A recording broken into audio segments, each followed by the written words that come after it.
And God raised the earth, sparing the progenitor and his flock from the stolen breath. And God said, "This shall be the land of our covenant. For I am the earth, and you shall abide upon me and within me, and my body shall be your haven and your bounty. In your bodies, too, shall my divine essence quicken, and when your lives end, you shall commend them back to me, that I may bestow some chosen few with life beyond life, to see my will done." So reads the scripture of Skan. In accordance with its teachings, when a Skani dies, their body is interred in the great well, deep in the city's underground, to slip away beneath the silt and back into Mother Gaia's embrace.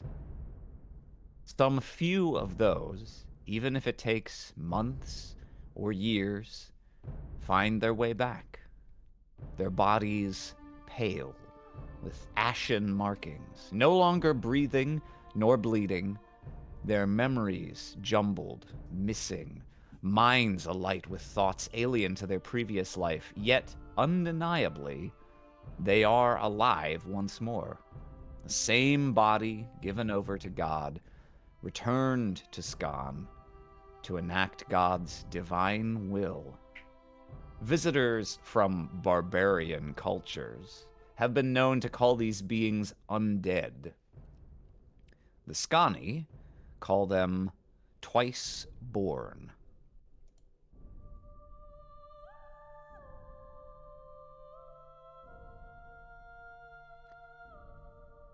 And as fragments of crystal glitter and rise just above the horizon and begin to shed light across the city,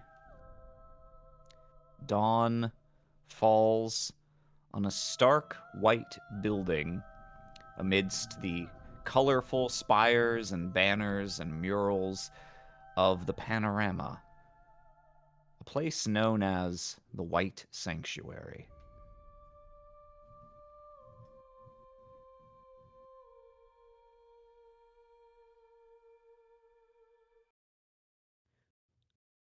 Wither. It's dawn. You can see the light beginning to stream in and wash out the glow of the candles floating on the fountain. And it's your first full day back after a prolonged absence, missing in Skan's underground for quite some time. And what an adventure it was! And indeed, you've yet to tell the full tale. But before we get to that, Oz, why don't you describe this person for us? They are a character, a person who, whether they're standing still or moving, they look like they're doing the opposite. They give off an aura of being transparent and ghost like they're a helium balloon going to float away at any moment. They have a very quiet sort of disposition and are the type to you'll turn a corner and find that they've been watching you the whole time. You don't think that this is out of a sense of malice or anything like that. It's suspicious to be sure, but no matter what, they never really seem to give off any aura of ill intent. But you can't really tell what's going on. Draped in layers and layers of thin, lacy fabric and even possibly some silk in there, which is considered not a rarity, but a luxury in Skan. Bedazzled with many chains and jewels and little golden ornaments. If you were to look very closely, while the shards of the above of the celestial sky were turning into dusk, you might even be able to see through what is skin, and you might be able to see what is a facsimile of bone. They are very clearly twice-born, but even still, there's something about them that sets them apart from all of the other twice-born, and you don't think you can really put your finger on it. They sit here on this little cushion. A candle in front of them is not lit, the one closest to them. And they sit there watching the other candles float in the small pond, every here and there, and bumping into one another. They're silent. You don't know if they're thinking, if they're waiting, if they're listening. They're probably listening. They're always listening. There's a fall of hasty footsteps on the stairs here, and a young man, well, young being a very imprecise term, another twice-born who lives here at the White Sanctuary, comes thumping down the stairs, turns the corner very hastily, and makes his way back over to you, sitting across from you and spreading out a cloth sack on the floor in front of you. Okay. How far did we get? This young, quote unquote, man, this person with the body of a young man, sits across from you, and you know him by the name that he chose after his own reawakening as a twice-born, after you yourself found him wandering amidst the underground and brought him back to the surface. This young man, your friend, Peregrine. His skin, alabaster white, one likewise horn and one horn of gold, and ashy black markings running from his eyes all the way down his chest, behind which you can see the illumination of his anatomy. A feature not uncommon among twice-born, who often seem to bear markings on their bodies that somehow correlate to whatever part of their body failed them in their first life. He crosses his legs and sits on the cushion here and gestures to the small feast he has brought for your traditional, though anatomically unnecessary, breakfast. So I think you went down and you were in you just sat around in that tiny little cave for how long, and then got sealed in? And this was not a problem for you, it sounds like. It was not tiny. It was sizable. How sizable are we talking? I've only been to the underground with you a couple times, but the first two words that come to my mind are confined space. There was an echo when we would hum. The Okay, all songs right. they carried. We do We're not using- know. We're using How that as our many? rubric for sizable. Yeah, that makes sense. All right. Anyway, sorry. You're the storyteller here. So, what actually happened? Like, it sounded like there was some kind of big to-do, right? Big to-do? Yeah, no, sorry. After you were trapped there for a while, something freed you, and I'm just assuming, because it sounds like you were successful at whatever it was you went down there for, it was what you were waiting for, right? But what was that? It must have been. We believe.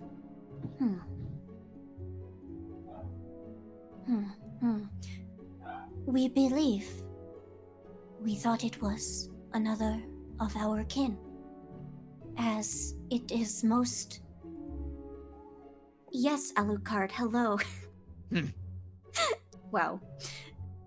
We believe it was another of our kin, as it is so often. But on this day, Father Gaia decided no. There was a person. There were two people. One with closed eyes, and one with a large smile. 2 people?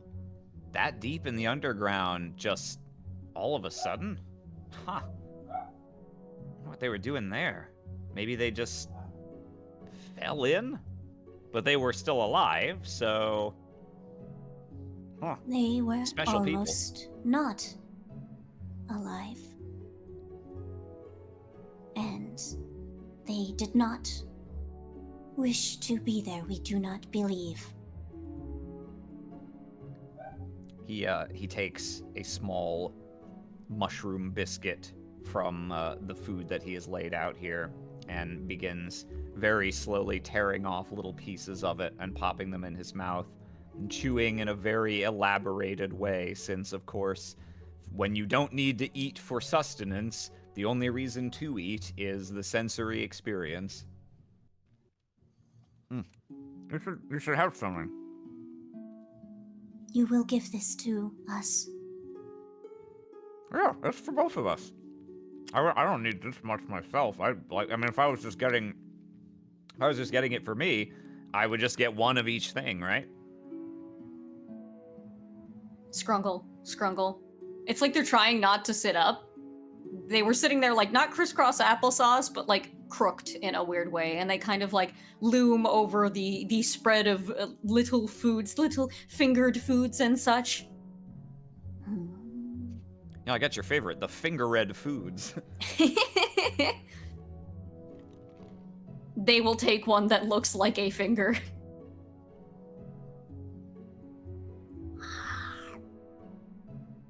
So these other two, they were alive when you found them, and you got them out then, I guess.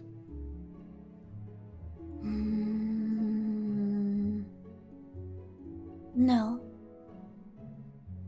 No.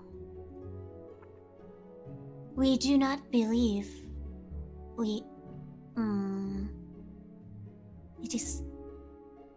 It is quiet. After the children of the spiral interfered, there is quiet. It is in our mind. It echoes. We cannot tell. We do not recall. Huh. Children of the Spiral. Oh, yeah. Hate those little bastards. It was large. This was a parent of the spiral. Oh, big bastard then. I'm glad you made it back in one piece. We do not know what has happened to the smiling one, or the person whose eyes would not open. He folds his arms and thinks, well, if she was smiling, then things are looking up. They did go up, we believe. Or maybe no. We do not recall the echoes and ripples. It is lost to us. Ah. He looks momentarily disappointed, but waves it off and picks out something else to eat. Well, that was like quite an adventure. I'm glad you're back. I never really worry about you, regardless of how long you're gone, because, I mean, you do what you do, and you've been doing it for longer than I've been alive, so to speak. So you know what you're doing, I'm sure. But when you're gone for that long, I don't worry, but I guess I get a little bored sometimes. I miss these, you know, he gestures to the sack in front of you. I miss these things we do. Peregrine will find new friends. Oh, I mean, you might be right, but that doesn't mean I don't need the ones I have. The one. You hear a familiar, very faint tap, tap, tap. And someone else makes their way down the stairs much, much more slowly than Peregrine did. This old, borderline decrepit man. Scoria skin over top of an aquamarine mosaic beneath, and horns that have grown over a whole life to the point that they're almost turning in on themselves like a ram's, bleached like coral, and wispy, very, very grayed hair dangling from behind. Eyes that are not technically sightless, but are so close that the distinction is almost academic. And the cane taps to double check the position of each stair as he makes his way down one at a time. Not really bothering to look ahead of him, but instead looking over the railing at you as he descends. Steps down onto the tile, grimaces slightly at the cold, and tippity taps his way over here. Is that whither I hear? You have returned to us? Yes. Very- Some hours ago, we have waited for the rest to rise. Before even I was up for the day. Very good, very good. Well, I must agree with young Peregrine. I had faith in you, but I will admit that I, for one, did feel a shade of concern. The underground can be unpredictable and hostile even to those who know it best. And I would have to say that you do, in fact, know it best. Even so, it warms my heart to see you back here, dear child. If you do not mind. He sets the cane down and very laboriously lowers each knee until he is seated to form a triangle with the two of you. I would also greatly enjoy hearing the tale of your latest exploit, an unusual one, I must assume. If you did not return with another of your kind, this smiling one and closed-eyed one. If you do not know what became of them, then I shall keep them in my thoughts and my prayers. We do not believe that Gaia wished for us to know what happened to them.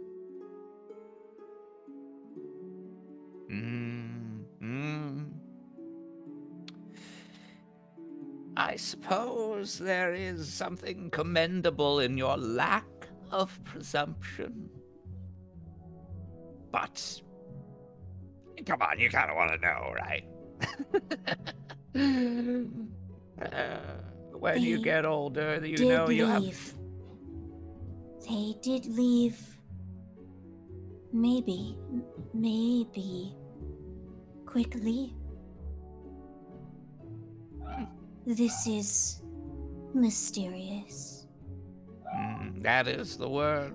When you get older, you see there's just less and less time to resolve each new mystery that presents itself.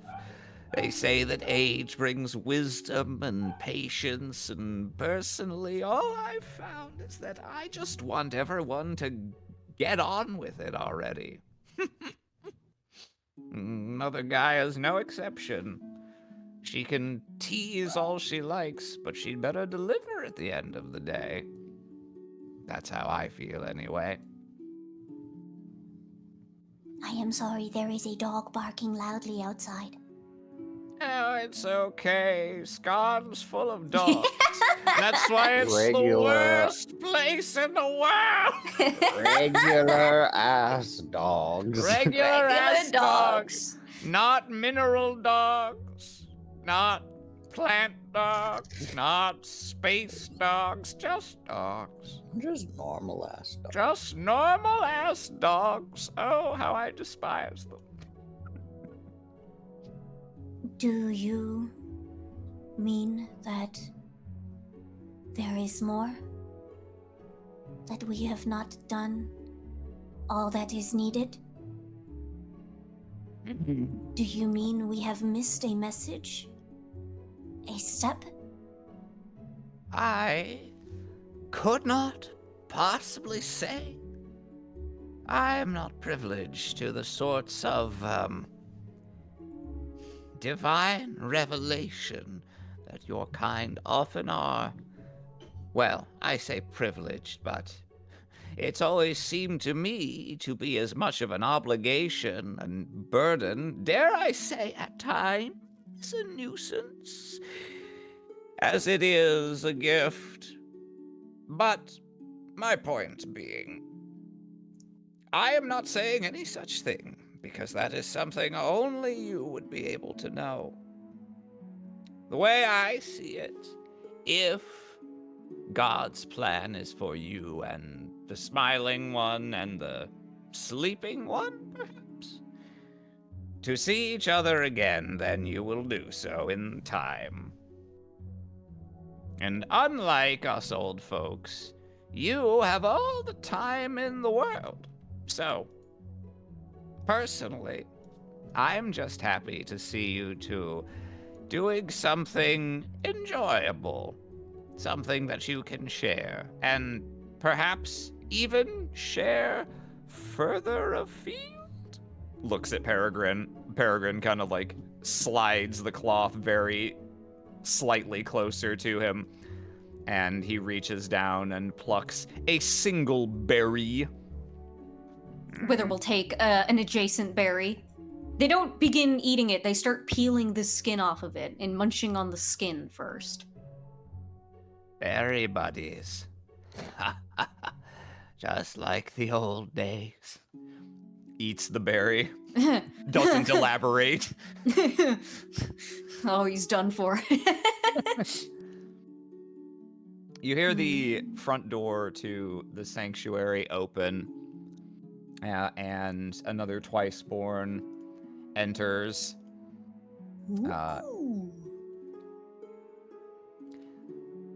This is one who's been around for a while.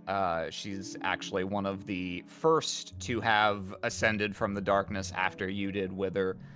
So it's been several years for her. And you speak to her occasionally. This woman's name is Autumn, the name she chose for herself.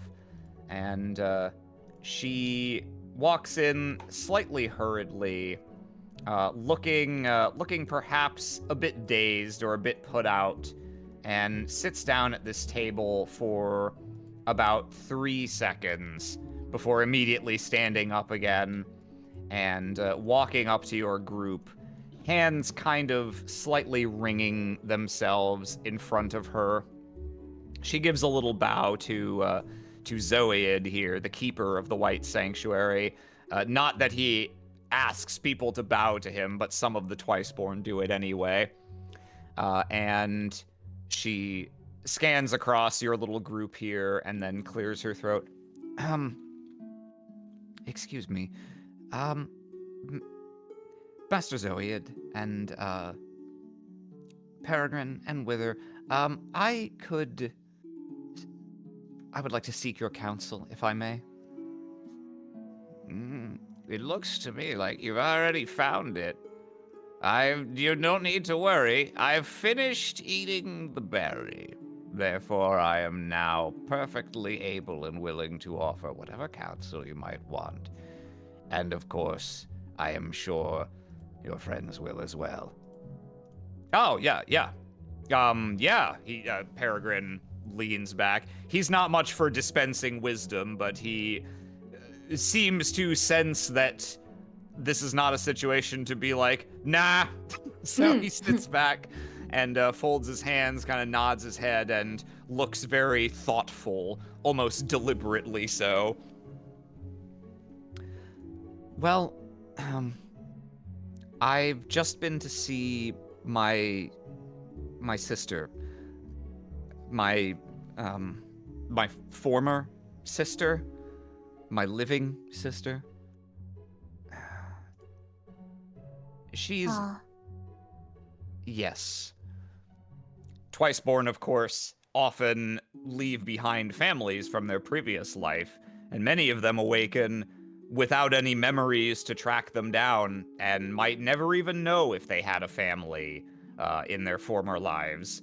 But some of them do remember, and sometimes there is a unexpected and joyous reunion, and sometimes there's a unexpected and terribly awkward reunion, especially if many years have passed in which the person was simply presumed dead.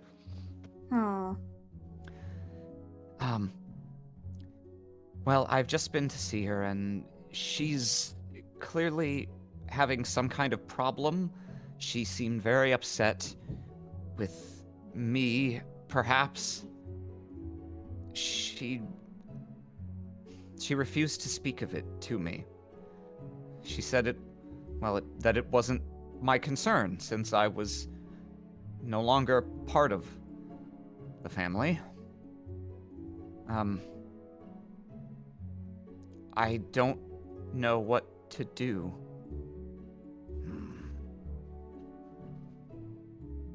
Zoe drums his fingers on his cane as it sits on the ground. I've never asked you why it was you chose to live here at the sanctuary when you did, in fact, have a sister and a home waiting for you. I suppose that might have been for the best. Yes. I don't know that woman.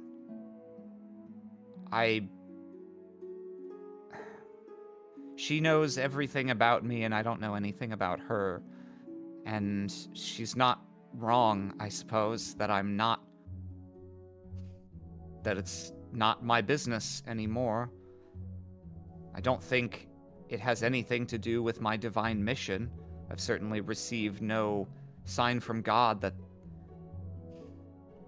But she's my sister. Or the person who says she's my sister. I don't know. What am I to do in a situation like this? You would let her deny you life? Deny you the life that was yours? Well, I don't desire to live there. As I said, she's a stranger to me. A stranger who is also my sister, but a stranger nevertheless. So, no, it's not that I want to pick up where I left off and simply ignore my divine charge, but I feel as though I should be there for her if she's in trouble. And I don't understand why she doesn't want me.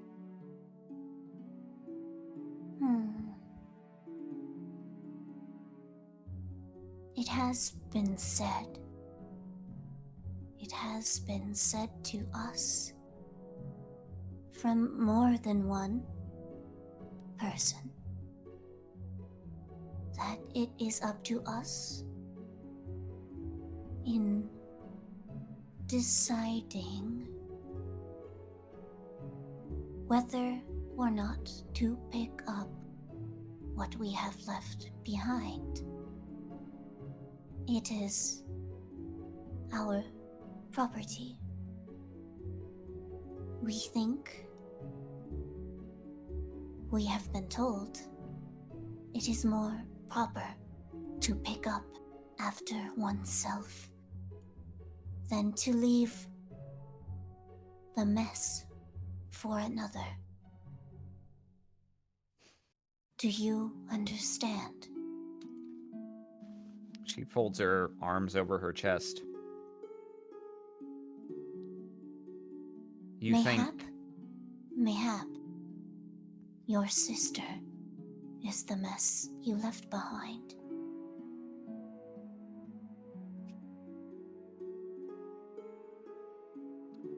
You might be right. But...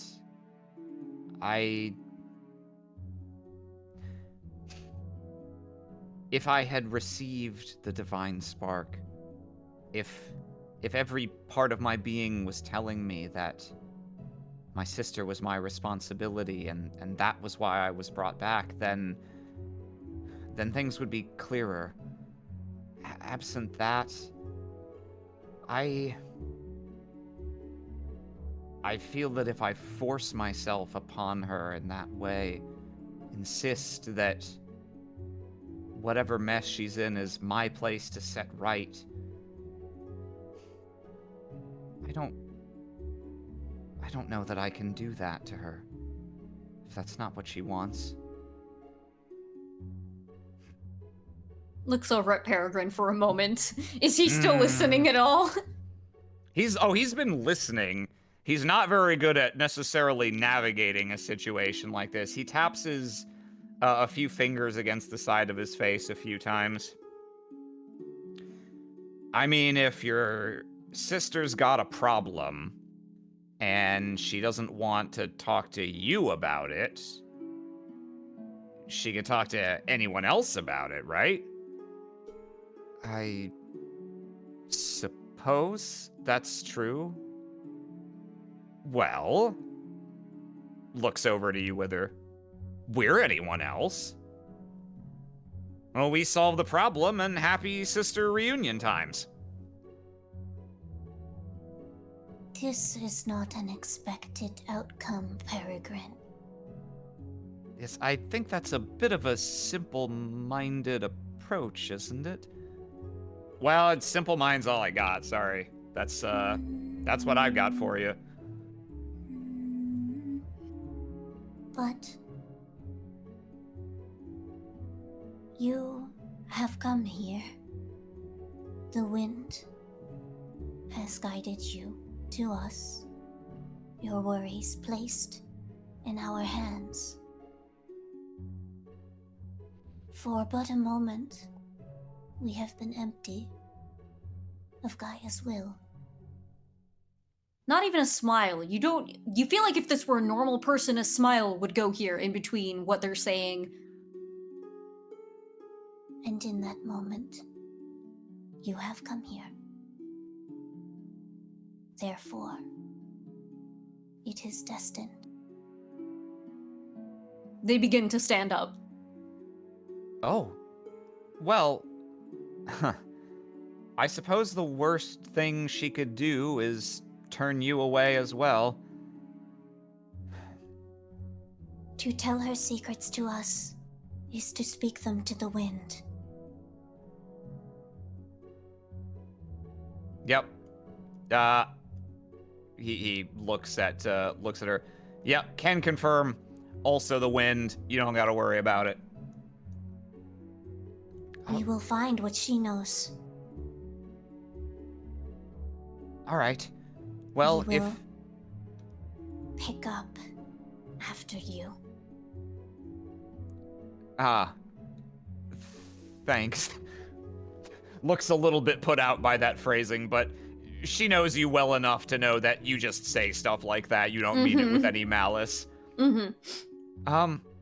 Well, anyway, Yes, if you're going to go and speak with her, her name is Bion Al. She's a How the fuck do you spell that?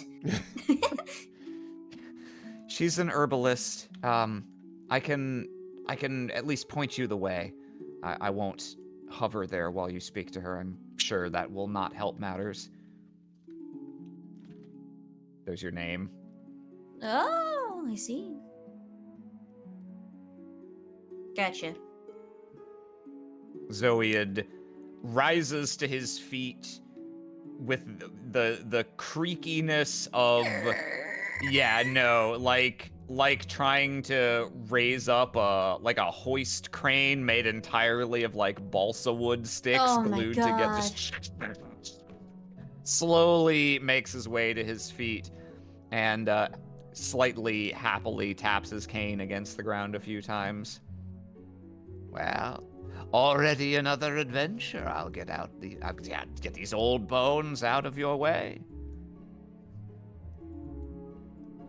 And Autumn? Yes, Master.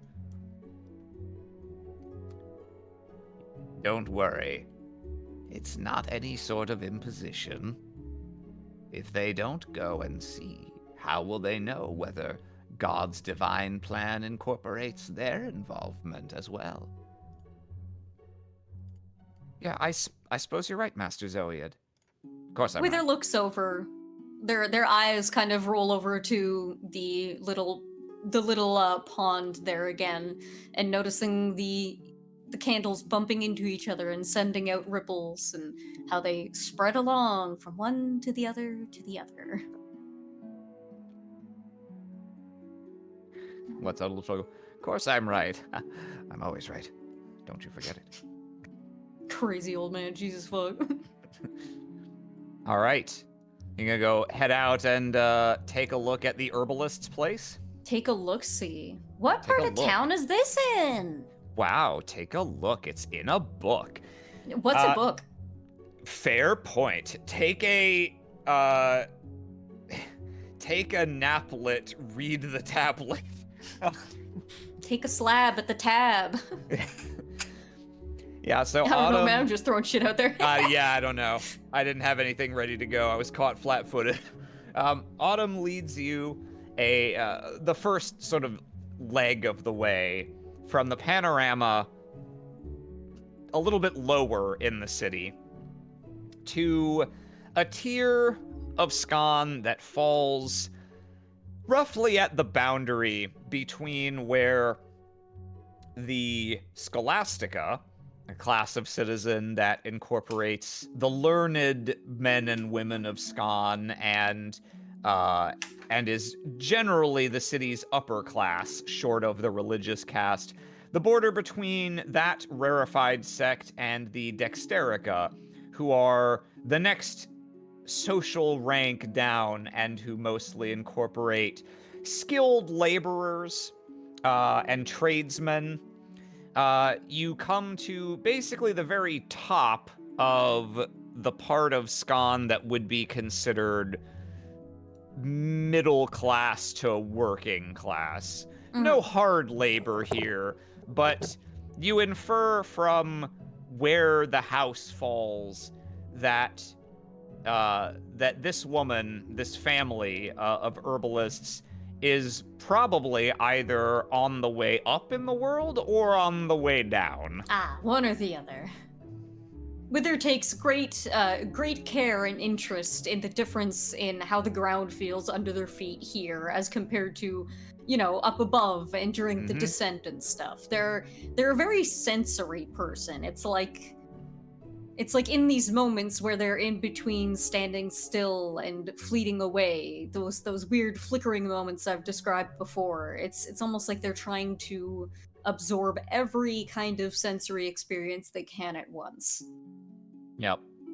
You mark the passage by the stone tiles becoming coarser, or in some cases, there's no tile work at all, and you're walking on what is basically smoothed out, mostly through shaping, sandstone or other other plainer amber-colored stone that gives this part of the city its distinctive color. And you begin to feel something that you tend not to feel around the sanctuary and the panorama higher up in the city, which is any amount of grime on the ground. Dirt, soot in places. There's a lot of kilns and forges in this area, and unlike in the upper parts of the city, the streets are only cleaned occasionally. And you pick your way through these streets and come to a modest house. And at the door, you arrive, make your presence known, and a few moments later, the door to this house is opened by a dark-skinned, horned woman. Let me boop. And we'll give you we'll give you how about this? Yeah. This woman opens the door, sees the two of you there, and you see a flash of several expressions across her face. First, just surprise. There are only, at any given time, typically several dozen Twiceborn in the entire city. To have two show up at one's door is an event that most people will never experience in their entire lives. Whoa. The surprise... FBI, open up! Yeah, FBI, open up! The surprise then quickly gives way to a brief moment of, oh, for fuck's sake. And then that is extremely quickly squashed, and she gives you a slightly pained smile. Oh, hello. This is very unexpected. May I ask who you two are? Peregrine.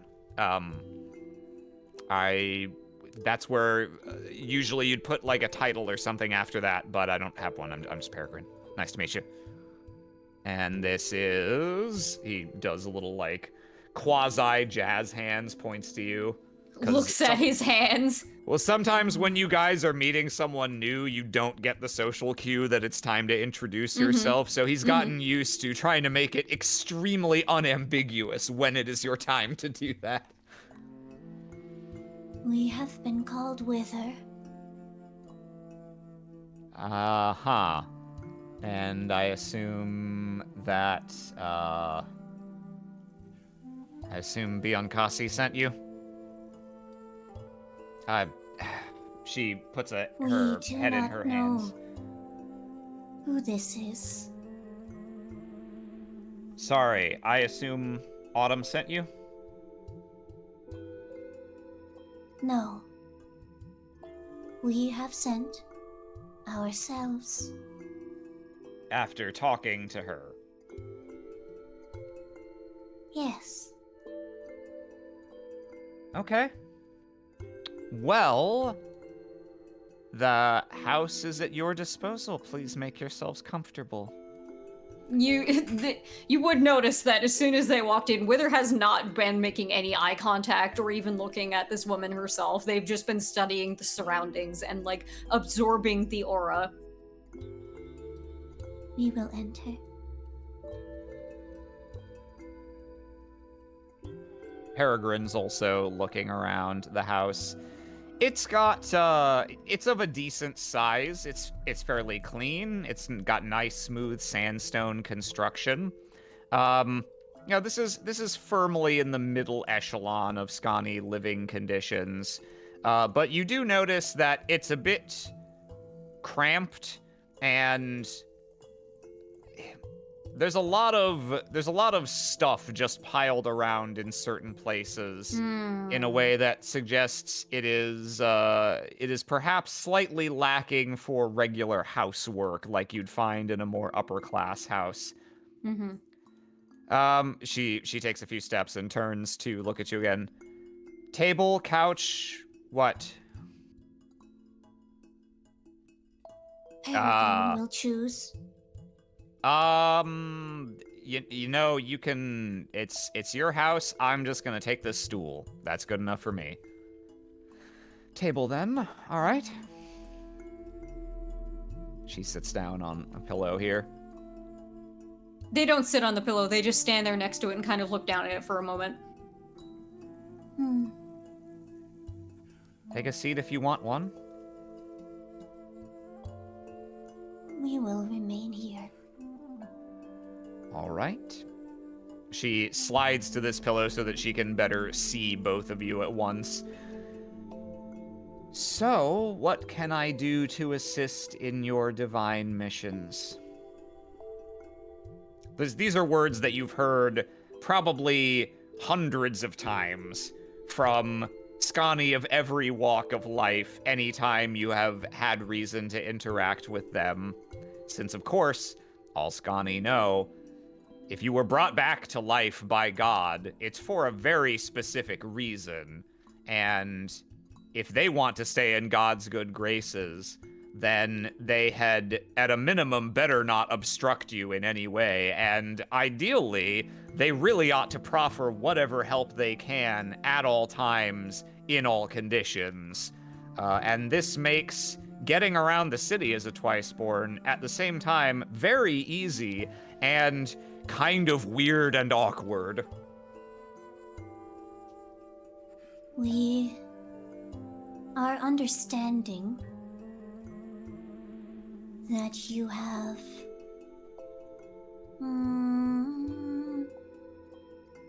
great reservations. They put up one finger like, that's the word, that's the phrase. In speaking of this matter, we will recognize that your reason... Is that the word? Is that the word? I think so, yeah. I think that's what you're looking for. Peregrine gives you a small thumbs up. Your reason for doing this must be of great import. We will respect this. Do you understand? She rubs her eyes with her fingers and her head sags a little. Yes, I understand. There's no big dramatic reason. It's just I find it difficult to talk to my sister about a lot of things, including this. Not to be impious, but that's my sister, and she doesn't know anything about me. And she doesn't know anything about the 20 years we lived together here. And so it's... This is because you will not let her.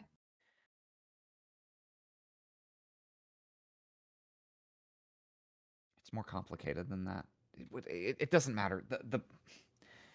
If you're here about the problem that I'm having, our grandmother, great-grandmother actually, all of this, she kind of waves a hand around the house. This, well, not really this house. This house is new, but when we used to live up above, our great-grandmother was one of the greatest herbalists this city's ever known, and we've tried to carry on that legacy each new generation. And it hasn't always been easy, and it hasn't always been successful, but it's important to me. It's always been important to all of us. Anyway, my great-grandmother, when she was dying, decided to be reforged. She said that she said that she wasn't ready to think of us being on our own. And I think probably she she knew maybe that, well, things were going to be more difficult for us than they were for her. Regardless, she went to the College of Life and she asked them to take her soul and enshrine it in a mortar and pestle for us to continue using. And so she's been with us for, well, it's been decades now that she's been helping the rest of the family with the craft. And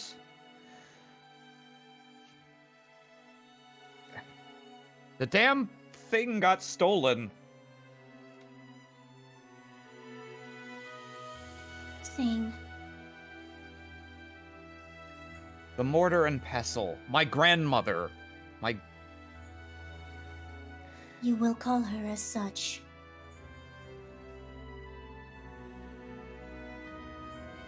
I know. This is troubling. We understand this is a thing that most have been distraught by. Peregrine stands up from the stool and crosses his arms. What happened? I brought Gran with me out gathering herbs. As I often do, it's useful to have the tools on site because often it's easier to just transport back some jars rather than sacks and sacks of herbs.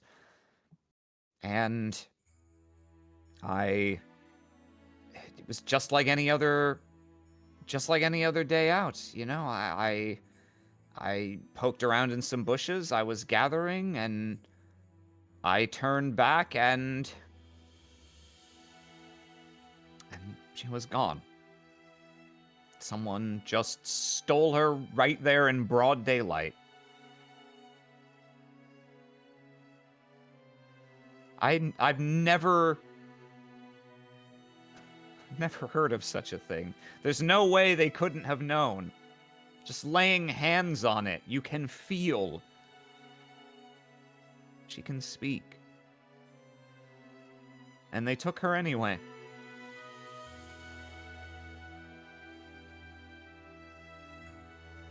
Is your grandmother the type of person to talk to strangers?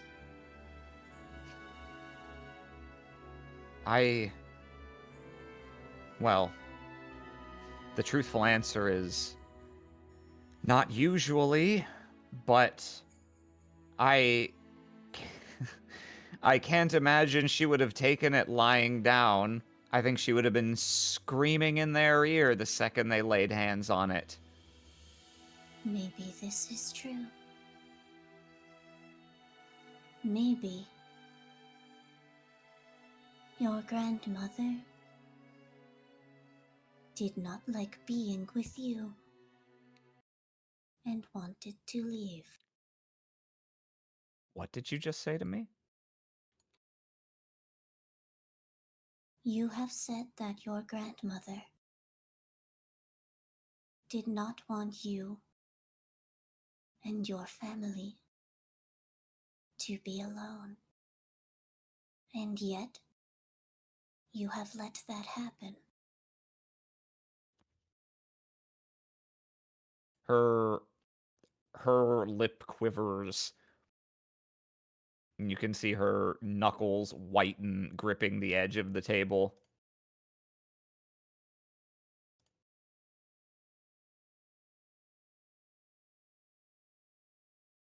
You are not bad. What can I do to help with your divine mission?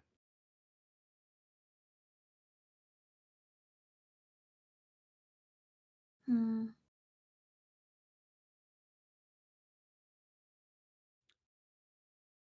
We have not said something wrong. We have merely stated a possibility. Peregrine looks a little distraught at the turn this conversation has taken, but he has you you've worked together you've been together long enough that he knows that sometimes you say impolitic things and there is no value to you in him butting in and being like, "Oh, that's not what they meant." And so he tends to just let these play out when they happen. Nevertheless, he kind of taps his foot a few times and then goes and sits across from the woman and leans in.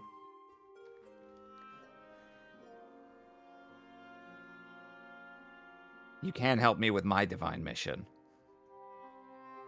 Seriously. I'm telling you the truth. I know that I'm here to confront some evil in this city, and I'll know it when I find it. And thievery isn't something I would usually think as rating on the scale of great divine crimes, but theft of a reforged soul. I'm feeling something right now. I don't know whether what Wither said to you just now is true or not. As just like they said, it's just a possibility, but you'll never get an answer one way or the other if we don't find her. So, let us find her.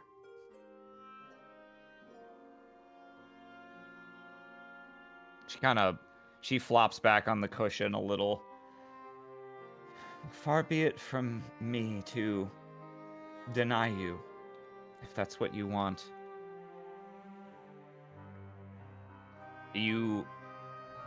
Is this a joint offer? Am I speaking to both of you now? Looks to you, Wither. Peregrine also looks to you, because he doesn't presume to speak for you.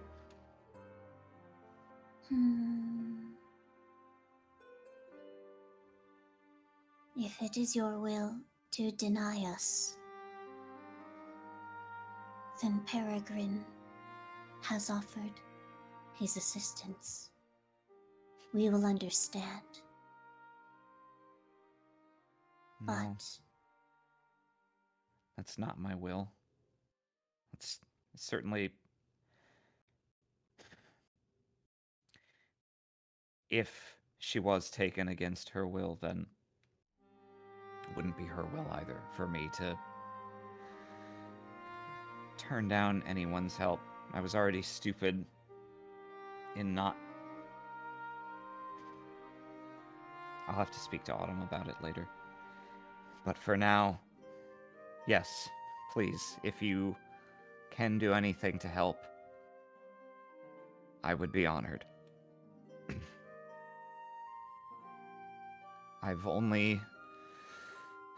I've made what inquiries I can, but, well, the officials around here, the keepers of the peace, they have their hands full with that damn enormous hole that just sprung up in the middle of the street. And so, even for a reforged item, there's not much available there to help. I've spoken to my local priest. Maybe they can help.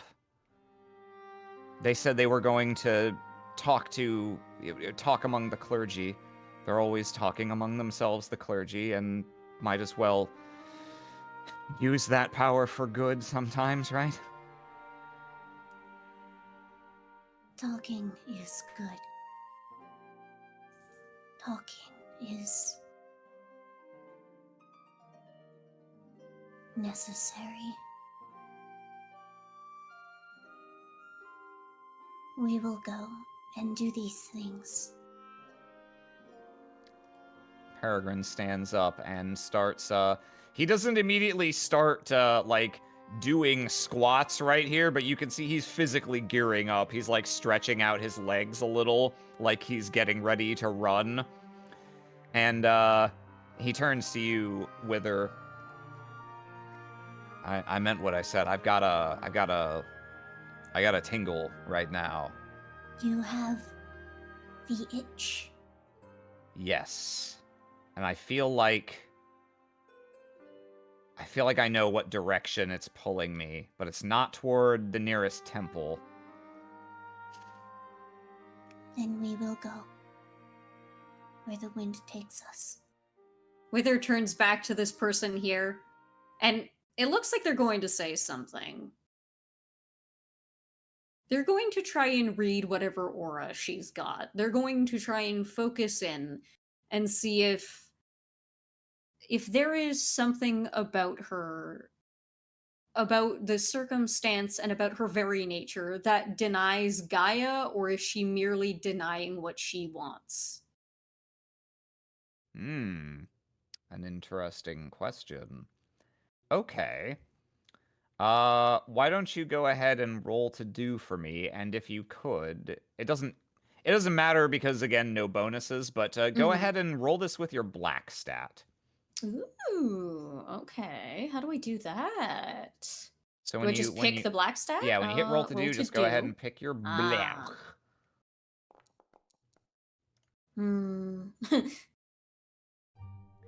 This woman is stewing with conflicting emotions right now, and about all you can't quite get past the surface of that, so you can perceive the conflict, but not what the dominant force in it is.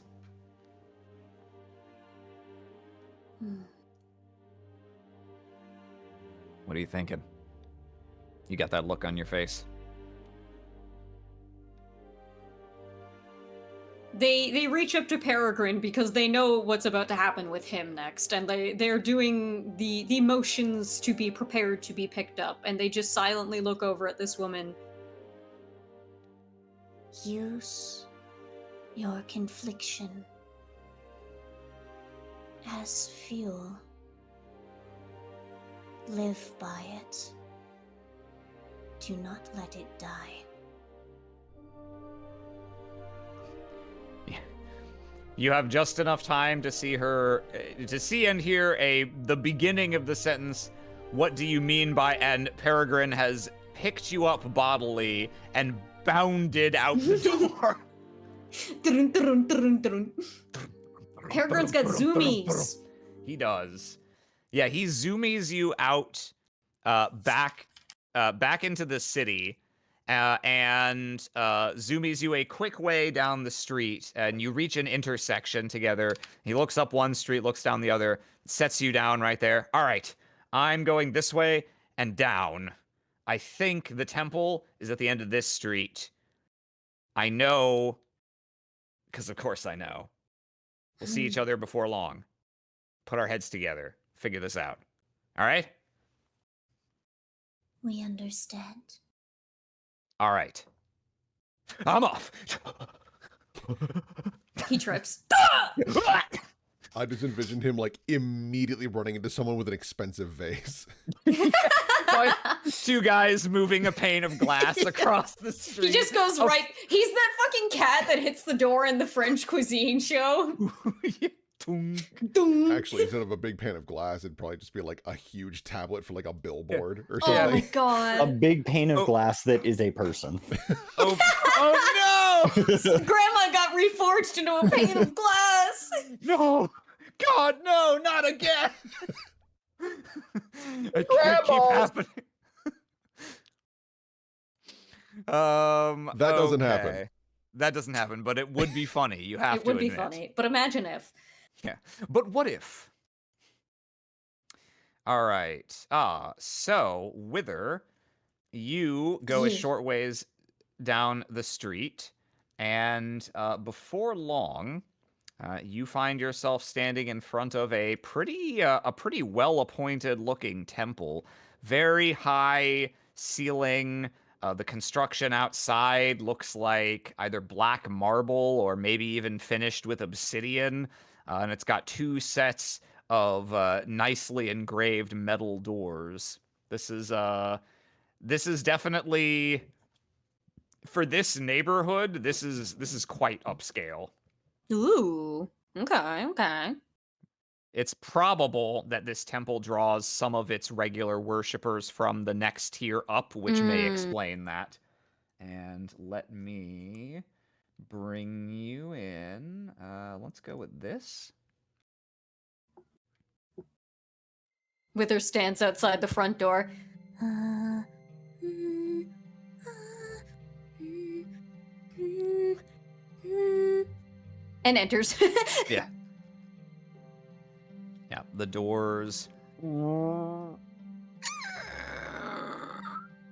And immediately you're hit with light from inside. You can see there that the temple has been appointed with more than a few lights that are clearly constructions of the College of Incandescence. Essentially, heatless magical lights that never fade and never have to be dimmed. So this temple is clearly open for business, as it were, at all hours of the day. And sure enough, it's not a traditional time of the week for mass religious services, and yet there are still a substantial number of people here engaged in prayer or contemplation, or even just looking at the architecture and the ornamentation.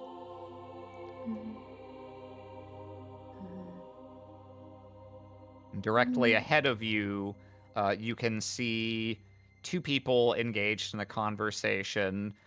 One, an opalescent horned humanoid figure with limbs disconnected and hovering together in that shape. A person who has undergone massive bodily transmutation as a result of consuming rare minerals, as all Scani are capable of doing. And speaking to him is a young-looking man, albeit with sort of silvery gray hair, wearing a blindfold and a lot of rich ornamentation, glowing orange scars carved up and down his upper chest to the base of his face. And he turns to you as you enter, the blindfolded man, and despite the blindfold, seems to have a general idea of who/what you are, and immediately his broad grin broadens even further. A twice-born gracing us with your presence.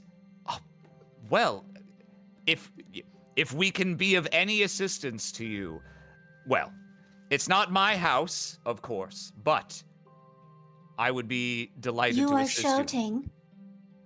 I apologize. Peregrine has been scolded for being voluminous in public areas. Indeed, and the acoustics here really do punish one for such misdeeds. That being said, I hope you'll permit me to express my excitement in more hushed tones. He gives you another big smile. My name is Sharides, and I was just speaking here with the head priest of this temple. This opalescent figure glides over to you and stops in front of you and gives you a bow that's kind of like working all the individual bendy parts of an action figure one at a time. Whoa. and back up. Krontia, I share Master Sharadi's enthusiasm for aiding a twice-born, if not his volume. Sorry. I'm sorry. You know what? I'll go. If we, well, do you need anything from us? Anything at all? No. But we know a woman and her sister who are in need of assistance. But they are unable to face their own conflictions. So we are here. It's a brief shimmer of light across Krontia, although the light is not moving, which seems to indicate some sort of expression change. Ah, you refer to Bion Al and Autumn. Yes. Absolutely horrific situation. I can't remember when in my lifetime any Scani has had the temerity to lay hands upon a reforged soul, not of their family, not of their clan. That act on its own would be heinous, but to take such a soul from its family and loved ones, it disturbs me. Sharades and I were just speaking about the matter, in fact. Perhaps, if you'd like to speak further with us, I apologize. What shall we call you? We have been called Wither. Very well, Wither, if you would like to speak to us about this matter, might I suggest we move to the back of the temple where we can have some semblance of privacy. We will proceed. And normally you would expect someone to say, you would expect me to say, Wither looks and sees if anybody is following them. But it seems like Wither is not yet the kind of person to have the insight to do that. The only thing that would tip them off to do that is if they got a feeling. Yeah, you walk down the aisle here, and you can see the light from stained glass window. Stained glass? What the fuck? Stained glass windows. Oh, by the way, your statue's fucking broke ass. Look at this shit. It's supposed to be like that. That's a hand pointed down. You don't know. What? Oh, I guess it is, maybe. I don't know. I don't know. I don't know, man. It came that way. It came that way out of the asset pack. Amazon sucks, bro. It wasn't me, I swear. I'm not going back to jail. Now you move to the back here and stand in the light of this enormous amber crystal. And Krontia continues. As I said, I've been consulting with my friend Sharades. He is head priest of a temple down the Foundation. And I'm sorry to say that the condition of that tier, well, to put it kindly, many of his flock are less materially fortunate, and it is far more common in his area of the city for petty crimes to go unheeded. Not that I would describe this situation as any sort of petty crime, but Sharades has useful acquaintances that can sometimes assist with such matters. Yes, indeed I do. I have a most useful acquaintance, well, a most useful friend, who's got ears in all sorts of places. And I am confident that if we reach out to him, he will be able to shed light on whatever heinous criminal mind has conceived such a foul misdeed. Hmm.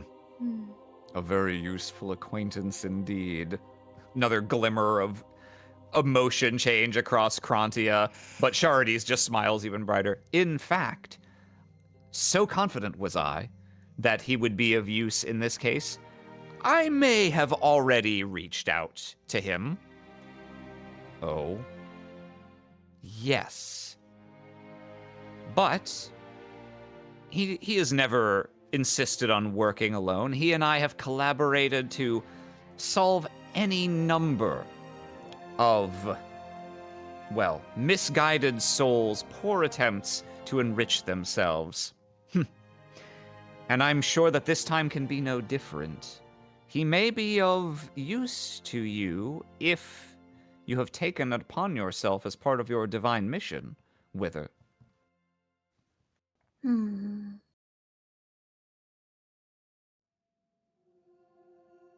He is here? Well, he should. Oh? No, speak of the devil. He is, in fact, here. And in the middle of this conversation, you once again heard the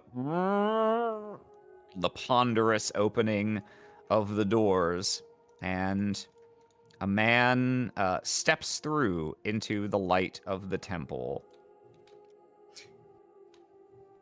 What's interesting is while these two were talking, anybody who knows any better would be able to tell that there's undertones, there's misgivings here. These are not wholly on the level kind of people.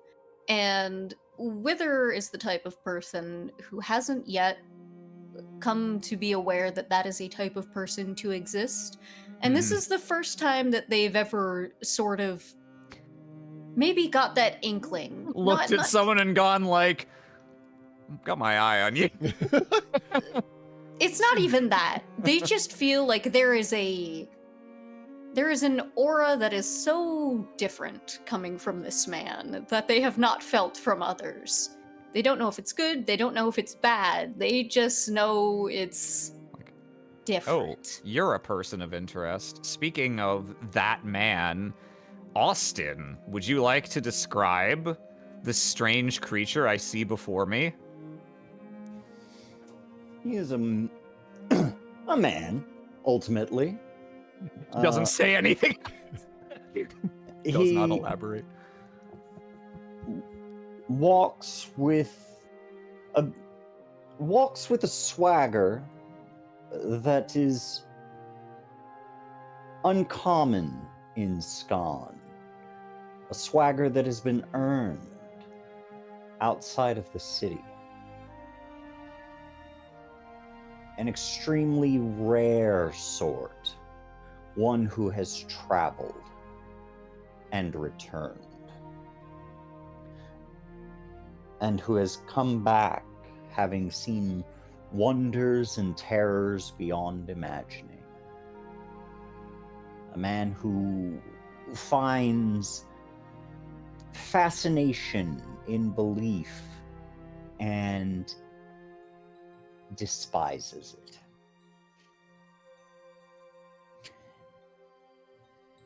He hides his intentions behind a smile, and then hides them further behind a glare.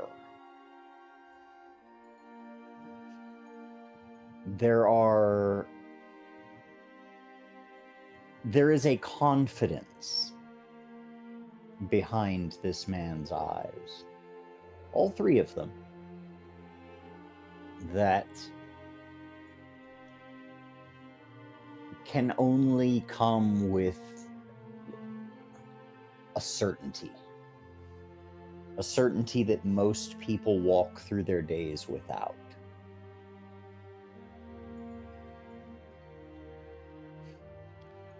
And an extremely rare sort. If he were a steak, he'd still be mooing. Ooh. He's even got cloven hooves. Mm-hmm.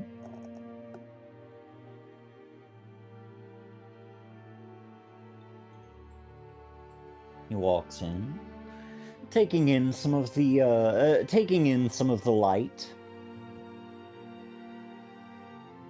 and it isn't long before he spots his friend and someone else, someone new, a twice born. Something of a fascination of his. He steps forth. Orcus, my friend. Sorry, my temple's not so big or echoey. Orcus, my friend. Ah, Shardis. Let me pull up. Oh, I don't have. I only have 2 PCs in my little folder. Oh, No. not you. I have me. Oh, okay. But I also have Thessia. I just trying to use it to make sure I had the name correct. Oh, yeah.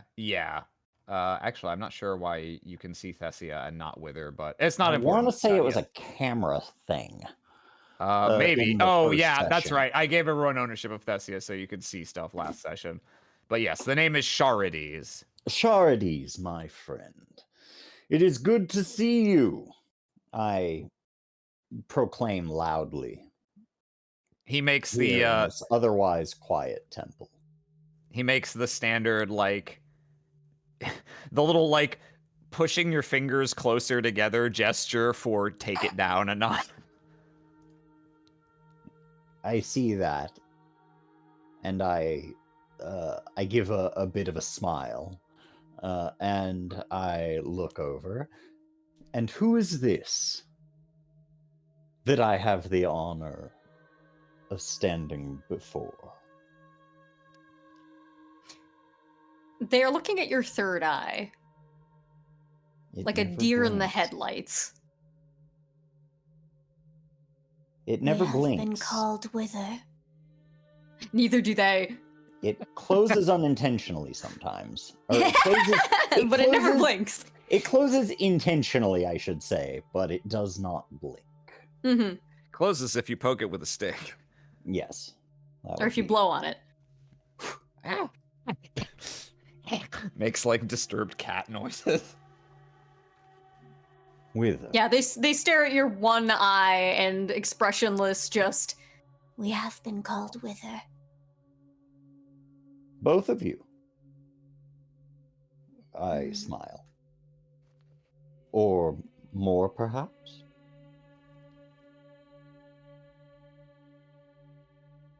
Hmm. You don't know if they understand what you're saying. Charities. I understand I understand that I'll be working today for my meal. Huh. I certainly hope so. I'm eager to assist Master Krontia of this temple and one of his flock. But it seems as though Wither was also entrusted with this mission. And so, far be it from me to speak over a twice-born. I believe if the two of you are both dedicated to doing the, I believe you like to use the term groundwork, then perhaps it's best we simply allow you to discuss it among yourselves? Looking Very to well. Wither for confirmation.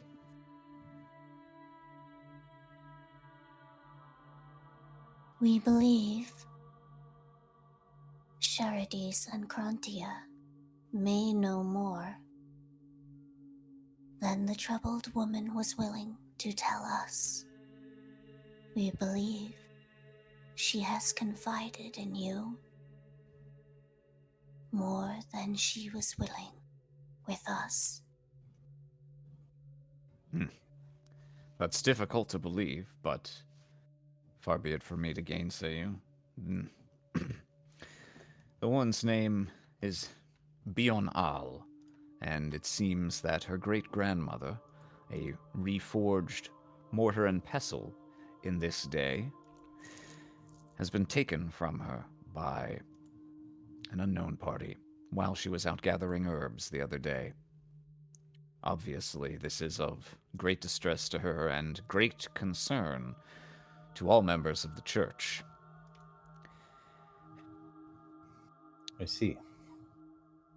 Charities tells me that this sort of larceny may be within your expertise to investigate. I could certainly give it an investigation. A mortar and pestle is so small, and Scan is so large.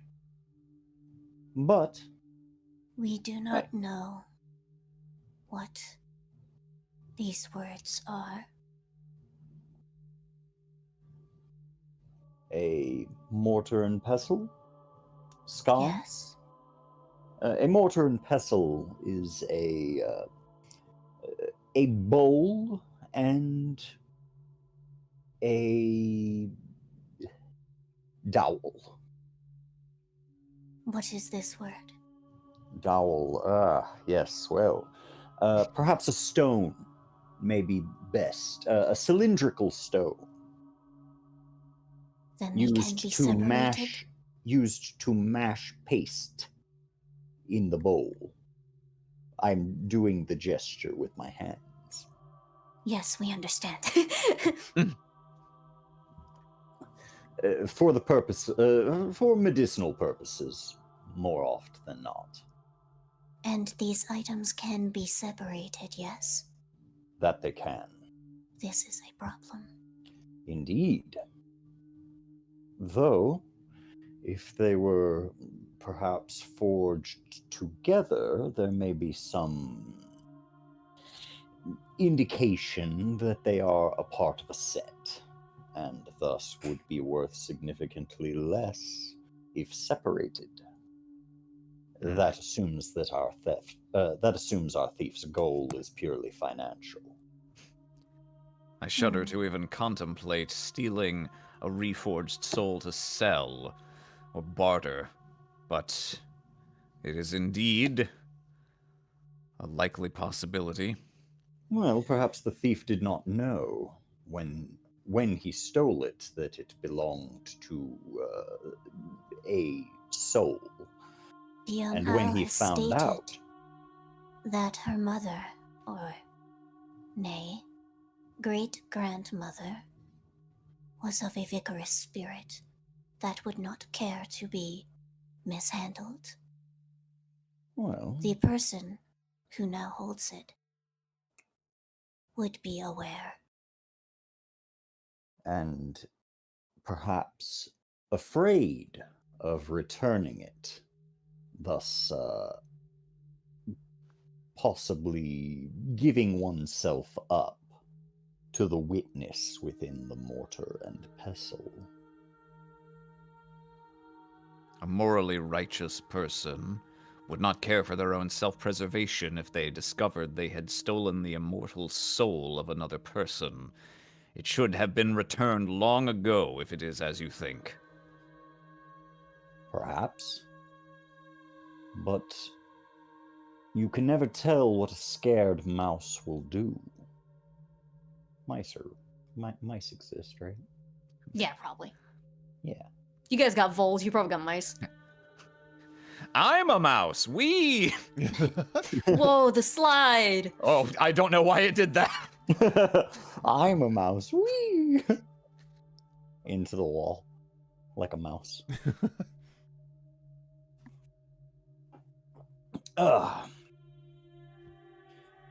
So, we've either got someone who intentionally stole the immortal soul, or we've got perhaps someone young, inexperienced, and afraid of the consequences of returning the mortar and pestle. afraid of what great-grandmama knows of them. Suppose that's a starting point.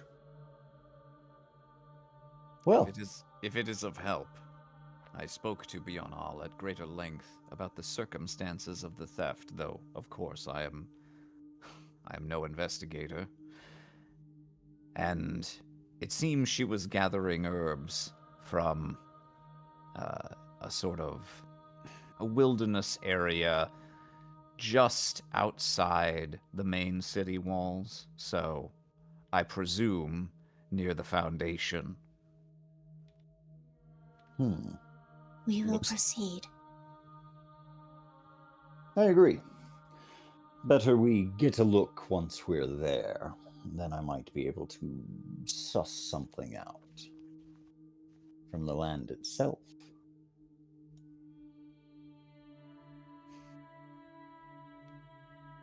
They don't say bye. Nope. Yeah. As you walk away, Shardies gives a little best of luck, Orcris. with an implied note of please make me look good and not bad. Luck is for losers. Idiot, baby. Dumbass. Just for that, I'll kill you.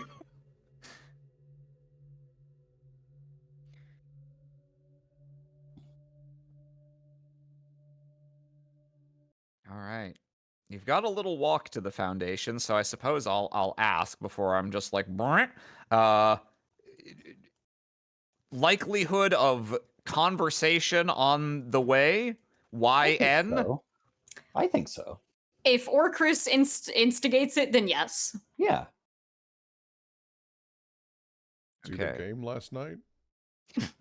Oh yeah, go Mets. Love the Mets. Woo. Love the Mets, baby. It's about the Mets, baby. You damn Yankee. I don't know. I don't go here. I don't know if Mets fans hate Yankees fans or not. They're both New York baseball teams, so Yeah. they're probably They rivals. actually hate each other. They're probably rivals, but I bet like as soon as like the Red Sox are in the picture, Yeah. I'm sure They Yankees both, fans yeah. and Mets fans would gang up. The greater evil. We've solved New it. The Jersey. mystery of baseball.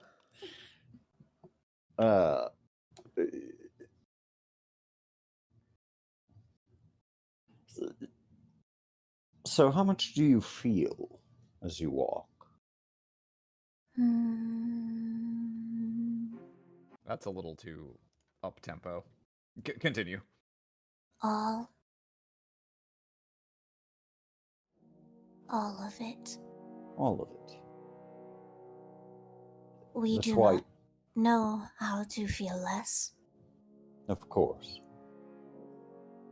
I hear that it is often the case with Twiceborn that you have few memories of your prior existence. We have been told this. And you?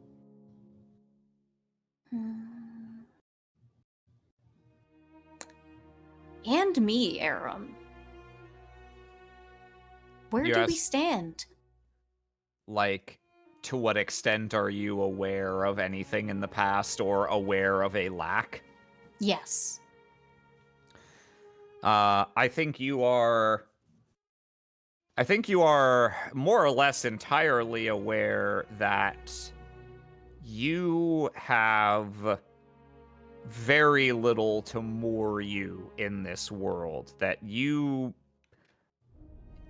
didn't have the mental capacity of like an infant when you returned to life. You had an adult mind, but in terms of your knowledge of the world, you lost the most of any Twiceborn you've ever known. Not all Twiceborn remember much of anything about their previous lives per se, but most remember pertinent details of Scon at least.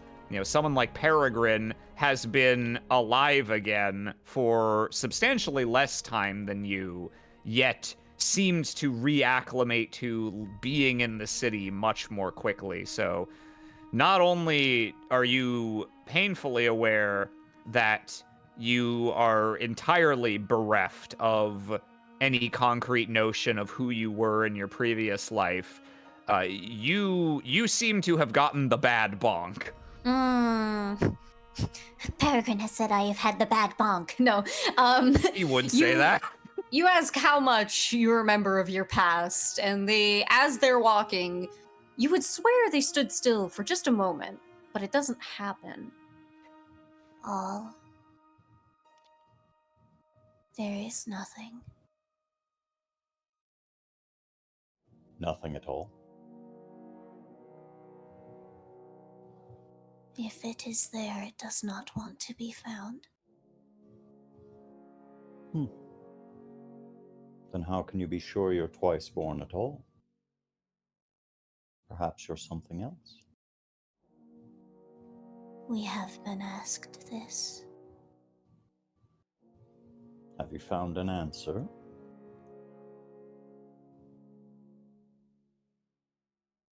No.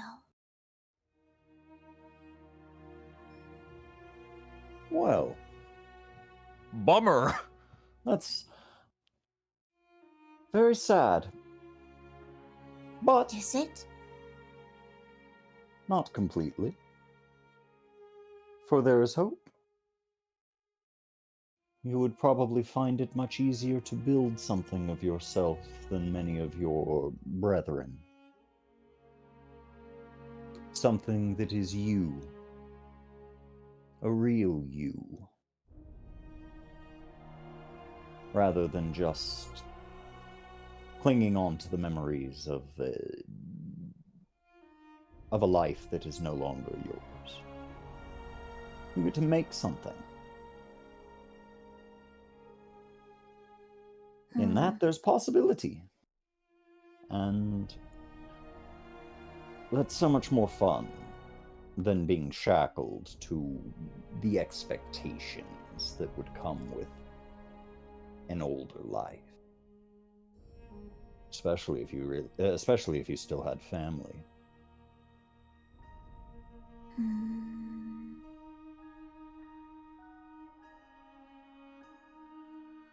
We understand.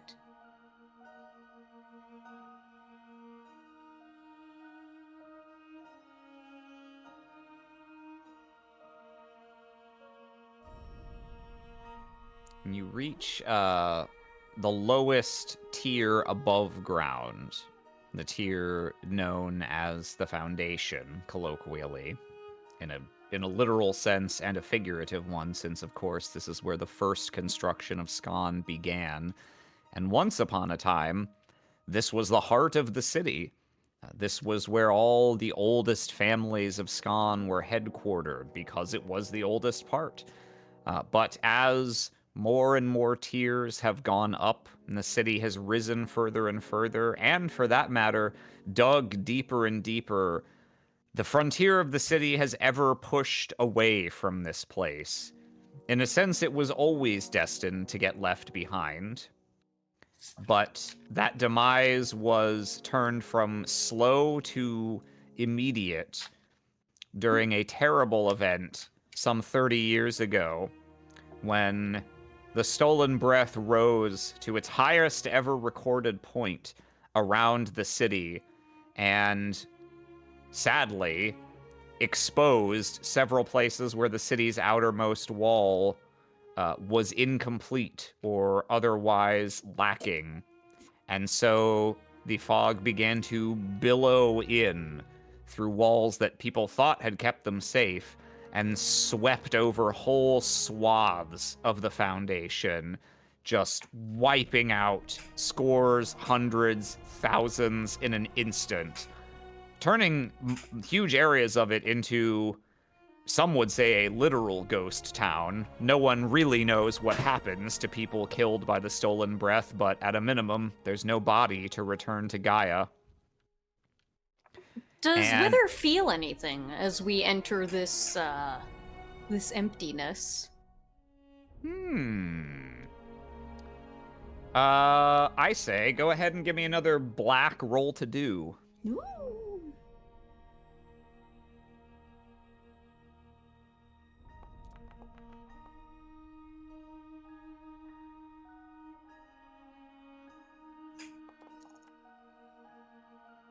Oh. As you head deeper into these areas, which since have been somewhat repopulated, but very sparsely, there are whole blocks and streets of empty houses with items still left as they were 30 years ago. For to take anything from them would essentially be grave robbing, and most Scani are far too superstitious to want to fool around with that just for a small bit of potential profit. And as you walk through this mix of slums and tenements and abandoned buildings and districts scarred with hastily erected walls that tried to turn back this tide of fog when it rolled in 30 years ago, you do feel different. You feel the constant companions of yours, the voices, which sometimes hit you in a clarion way that makes you certain that they are divine in origin, and sometimes make no sense at all, just a shouting clamor of impulses fighting to be heard over one another. They bristle a little. They get louder. They get more insistent. Not to a level you can't handle, but it takes a little more conscious effort than usual to anchor yourself in this place and in this moment and to feel solely like yourself. Whatever myself is. Mm-hmm. Where? Where do you want us to go?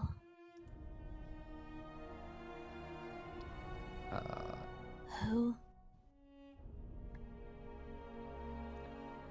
You feel a little tug. Your feet just sort of carry you in a particular direction without you much having to think about it. And you find yourself skirting along the outside wall of the city, just on the city side, since of course the other side, for the most part, is a sheer drop off the plateau. And indeed, there are tracts of trodden dirt where various plants have simply started growing in the long time that has passed since anything in particular was made of this land. And some of them, yeah, it's definitely plausible. An herbalist with a keen eye could have found things of value here, to your reckoning. Ah, breathe it in. I like this district. I like this area. Why? There's a smell here. Freshness? Something like that?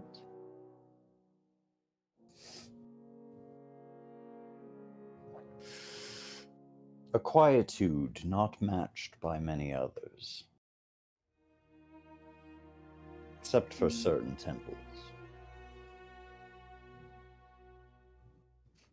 Go on, breathe it in.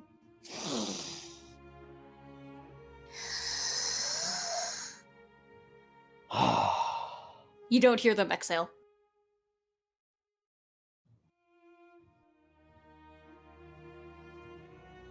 Now let's take a look.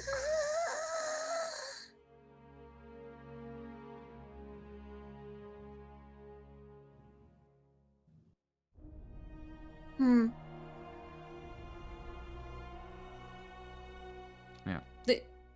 Hmm? So, yeah. Let's see. Well, let's take a look, shall we? I doubt we'll find something so clean as a footprint, but you never know. A lot of interesting feet in Scone. They look down at their own feet and then at your feet. Send feet pics, babe. I need feet pics to find the killer. We've What do got you mean, this. killer? We've got this plaster cast of the killer's feet. Delectable. I'll take it. Ew. Wither will stand in a spot that has, like, what seems to be the most bountiful flora and foliage, and just kind of stand there and look around and see what can see them. Ah, that's an interesting approach. Yeah, go ahead and make a roll to do. Ooh, and can I add my Hujima what's it on this? From Gonna have to be marginally more specific. Yeah, hang on, girl. Oh my god. Oh my god. Yeah, who's the In word? my God's hand be grass. I'm afraid you are not underground, so that does not apply Gotcha. here. Gotcha. Oh, I'm sorry. That's a million Nope, foot space. That's Yeah. a million footsteps beneath. Yeah. My fucking bee.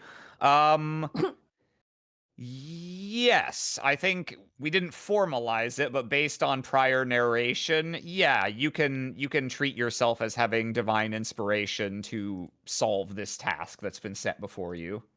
Okay.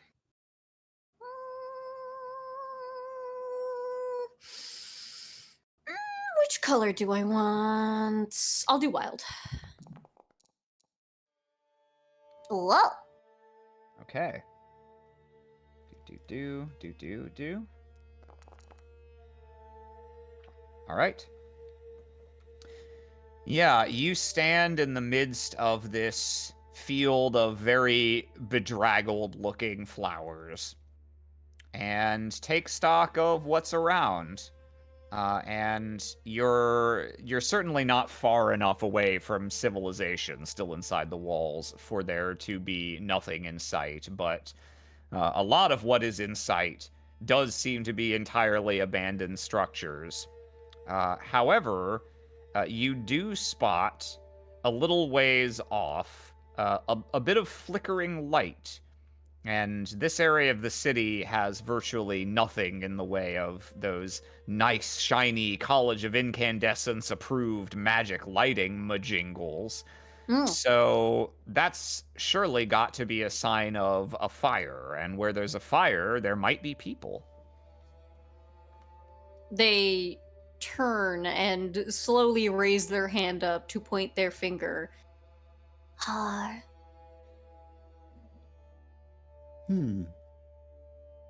Worth taking a look at. After you. They begin wandering over towards that area, very careful not to touch any of the foliage on the way. Yep. As you approach, you hear the sounds of a couple kids playing in the street at the edge of where civilization has sort of reestablished itself here. And you hear a few hushed, older voices closer more in the direction that you're going. I better preload this one. It's the chungiest map that I have. Whoa, really? I think so, yeah. Whoa. All right, go gadget map transition. Well, I'll see how long it takes. We're waiting. We're waiting. We're waiting. Oh, it's coming. Oh, It's gonna on the happen. way. It's coming. Oh! Oh, Oh! Nice. Oz made it first. almost. Oh, there. then Austin. There we are. Still waiting on the camera. There it is. Hey, I am here. Hooray.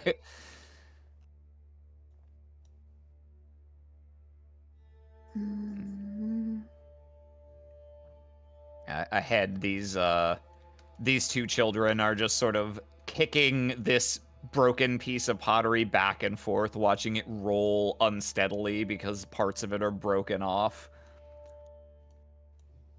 And off to the side, near the base of the local temple, there's a man just sort of slumped, resting against this rock in the shade. And further to the east, you can see the embers of a campfire that caught your attention from a distance. Do bear in mind, any could be our thief. looks around at these children, these bedraggled people, these slightly more upstanding looking people standing outside of the church. And it's like trying to make a puzzle that's all one color, because they can't imagine any reason or any motivation that a person might have for stealing anything at all, taking a thing. They don't know what causes a person to do that. What do thieves think? Thieves think of their next meal. And more. They think of how to survive. They think of safety. They think of what it will take to ease life, if even for a moment. They think about the things that people want. They think about you. They see you. And they think about your weaknesses. They notice the way you walk. They notice which leg you favor.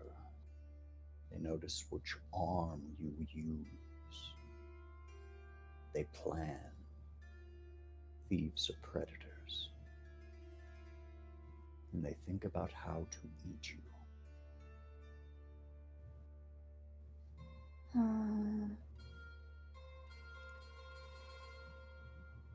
Poverty makes animals of us.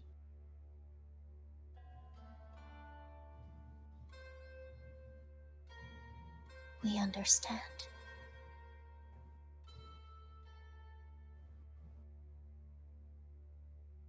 I would like to take a look around. Specifically, noting what I had said, I'm looking for someone who's looking at Wither. Oh, okay. Saucy. Yes, you saucy little minx. Yeah, go ahead and roll to do then.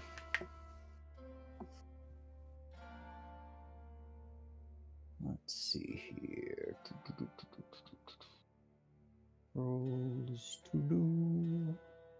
I'm just gonna do it wild. Nice. Damn, man, you a freak.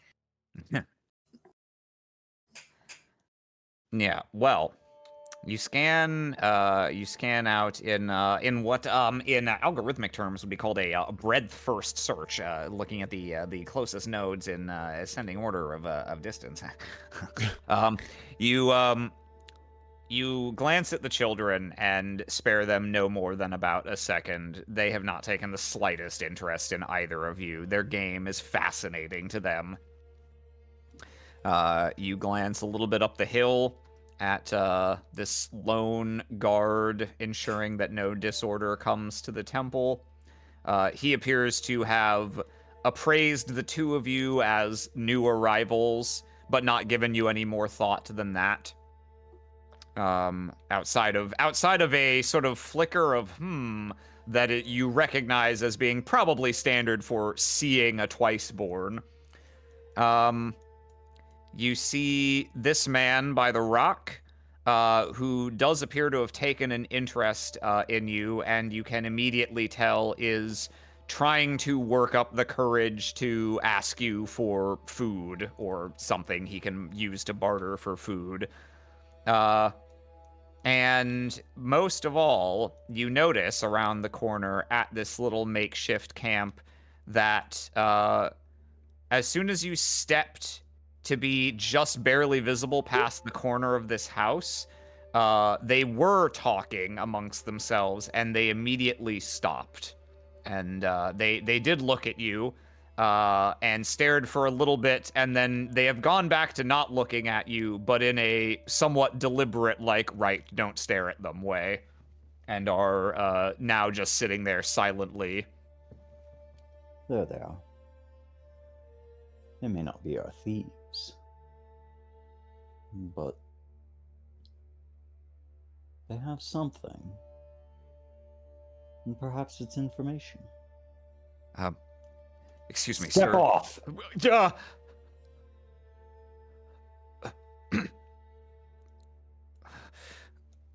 Uh, he just walks past you, kind of. He's limping a little, but he's walking as fast as he can.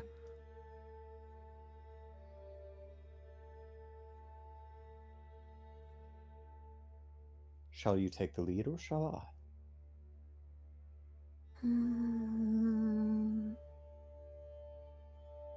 You have offered. We shall proceed.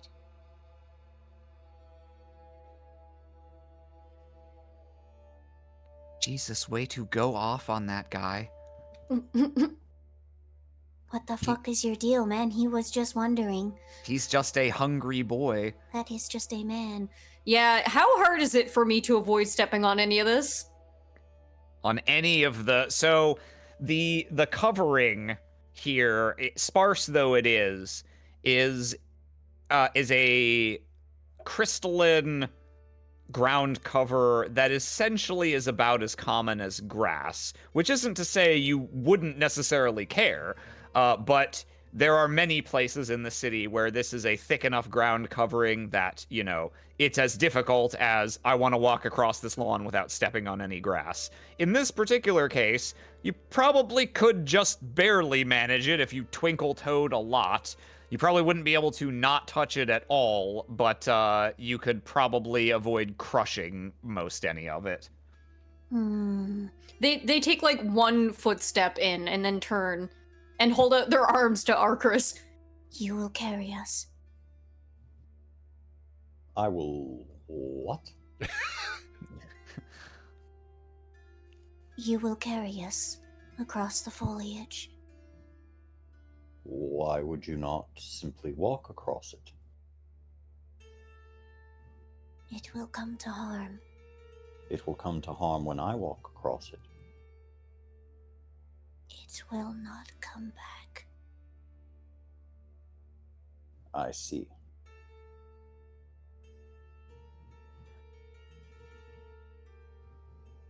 It...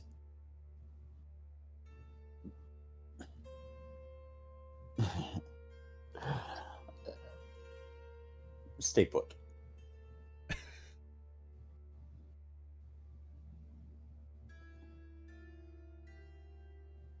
All three of these people kind of deliberately avoiding your gaze. This man kind of kicks a few of the rocks around the fire. I sit, I look at the fire. Any signs of food? Any signs of... any signs beyond the tents of this being a home? The pot over the fire has a little... a very like they're cooking roadkill, not roadkill because there's no cars, but you know they have hunted some usually not something you eat animal to prepare for food here, and as far as signs of living, the tents you notice are hammered in and covered with enough dust at where they've been hammered in that they clearly haven't just been put down. So this is at least some sort of not fully temporary home for some number of these people. I sit down. I make myself comfortable. Hello, friends. Hello? Friend?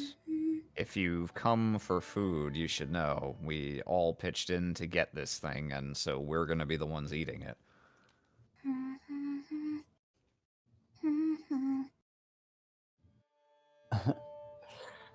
Yes, of course.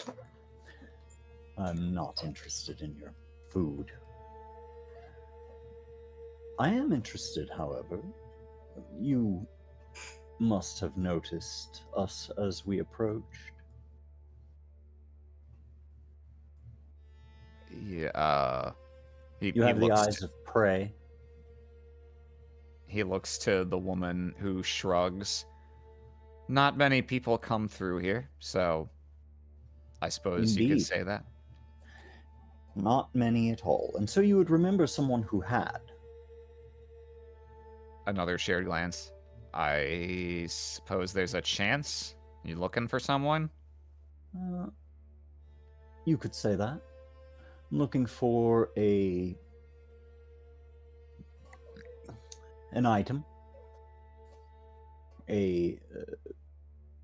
What was it? Soulbound?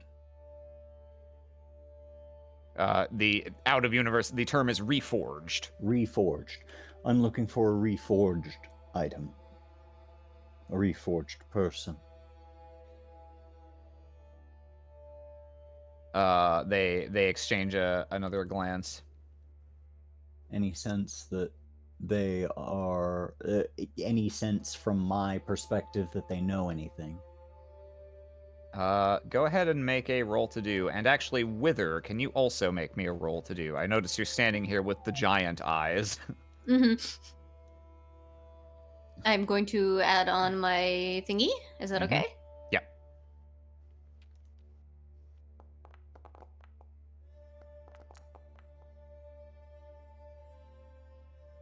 Okay, let me do.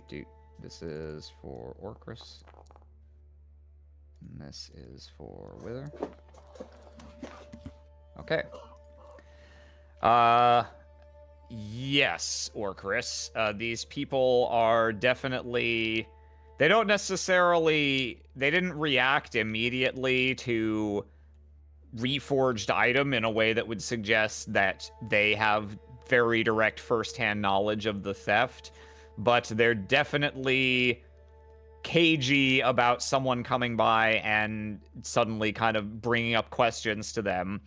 Wither, as you stand here with the eyes, you're watching Orcris intently go through whatever this is he's gonna go through, and you notice past him, lying amidst the shrubbery here, up against the base of this overgrown statue, there's an item that Peregrine pretty much always carries whenever he's gonna go on a mission, quote unquote. Anytime he thinks there is a chance he is rushing into the jaws of evil, he always brings his trusty spear, with which he's a fucking beast. He can drive it straight through stone with his rather freakish strength. And that spear is lying in the dust amidst the foliage there.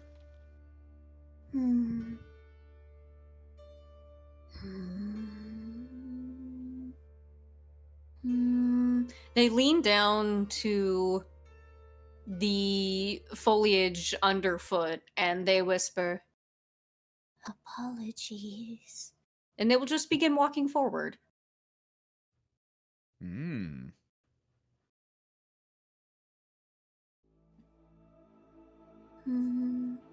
Oh, Wither, my twice-born friend. Kind of you to join us.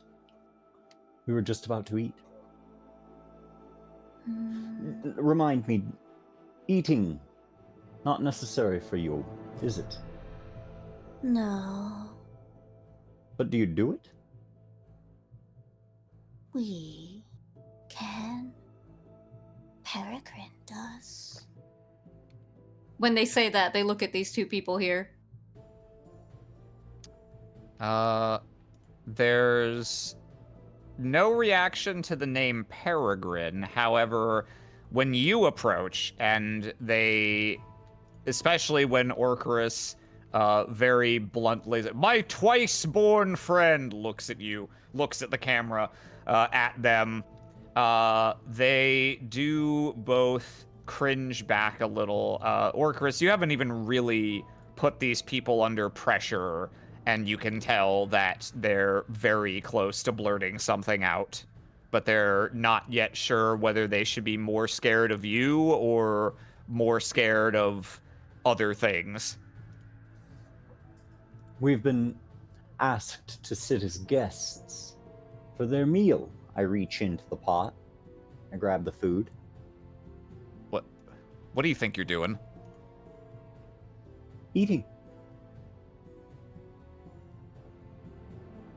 The man's fists clench and unclench. He knows you've got him over a barrel here because he can't just take a swing at you when you just introduced your twice-born friend. But you can see how hungry this man is physically. And he hangs his head.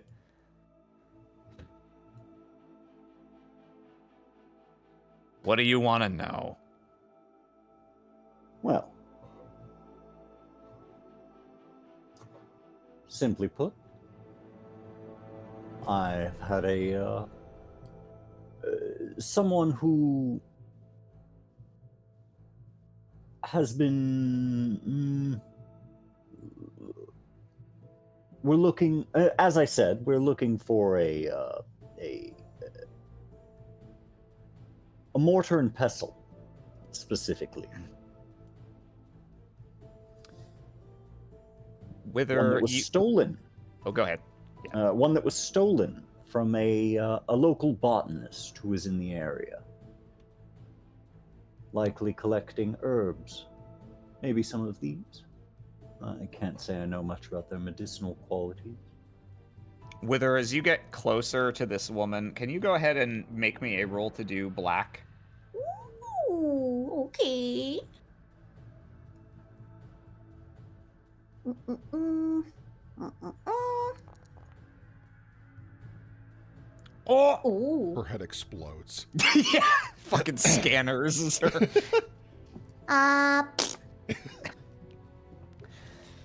As you get close to this woman, you get, for a second, it's almost like getting a strange taste at the back of your throat, like a little bit of backwash from something you ate earlier. But it comes in a more visceral way that just intrudes into your mind. You begin to feel fear, intense, uncertain, nameless dread, and it takes you by surprise for a second, and you realize that the emotion you're feeling is not yours. You're picking up what this woman is feeling looking at you. And momentarily, the feeling passes after a moment, but you can just feel, oh God, please. Oh God, no. No, please. None of us, we're innocent. We never. And the woman doesn't say any of this, but as you stand there impassively in front of her, she suddenly stands up and walks back and kind of leans heavily against this statue and starts breathing heavily like she's having a very small panic attack, and whacks the man sitting next to her in the shoulder. It's so just tell God, please, no one here. We've done nothing. It was the. Wither is like half kneeling down next to the fire, and they just kind of look up at this woman, and they hold out one hand. They slowly kind of kneel upwards. Shh. Shh. Tell us. Do not be afraid. Quickly, lest dinner spoil. The man looks to her. Hey, what do you? And the woman just talks over him. It was Nemero and Desmond. They're the ones. They live here, but we had no part in any of it. They went and did it, and then they. Oh God. Oh. She walks over to Peregrine's spear, picks it up awkwardly, clearly having no idea how to handle it, and presents it to you as if on the assumption that you were holding out your hand to collect what you knew was there. your friend, another twice-born, came by not half an hour ago, asking about the same things. And they were here, the two of them.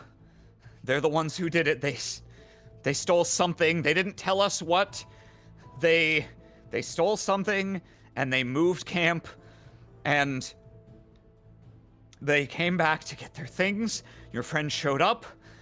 He looked around, and he went straight to them. I don't know how. He knew. He seemed to know. He started asking questions, and Desmond was there, and he was panicking, but trying to just say nothing. And then Nemeru panicked worse and struck the twice-born over the head with a rock, and they lost their minds over that. They didn't mean to do it, but they're not in their right minds. They took him with them. They took him with them. They're not here. Where are they?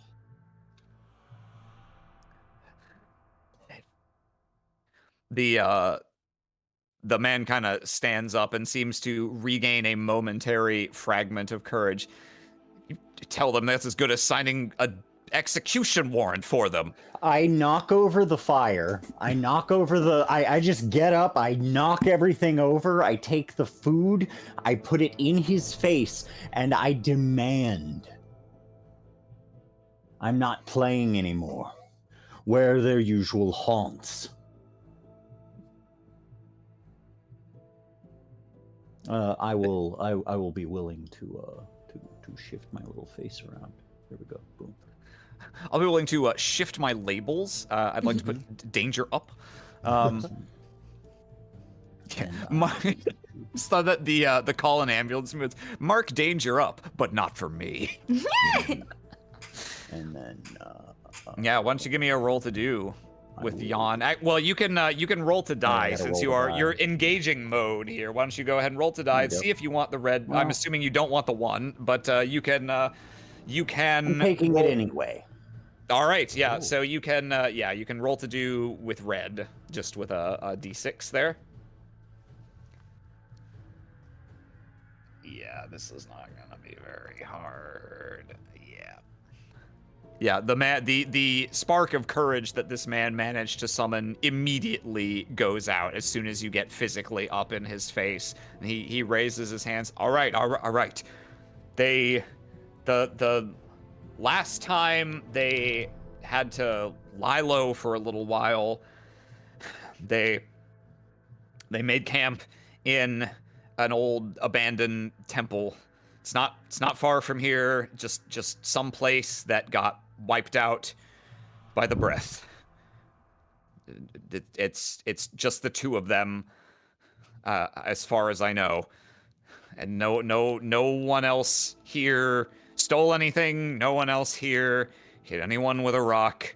We just saw it happen and got scared out of our minds, as I hope you can understand, sir, and your holiness. That's all I wanted. That's all we wanted to know. I lean over, I pick up I go over, I pick up their little fire and their little camp. I, brush off the vole. It's just a little dusty. It's still good. It's still good. Just a little got dirty. Extra flavor now. Just put it back in. This whole time, Wither has just been staring down at Peregrine's spear in their hands. Season it with some fucking herbs, stuff grass in his mouth. That's all we wanted. Enjoy your meal. I believe we've got everything we need from here with it, unless you had other business. We will proceed. See the Very man well. and woman who were speaking to you, as soon as you are in any amount, like, beginning to walk away, hastily begin breaking camp. They're not staying here.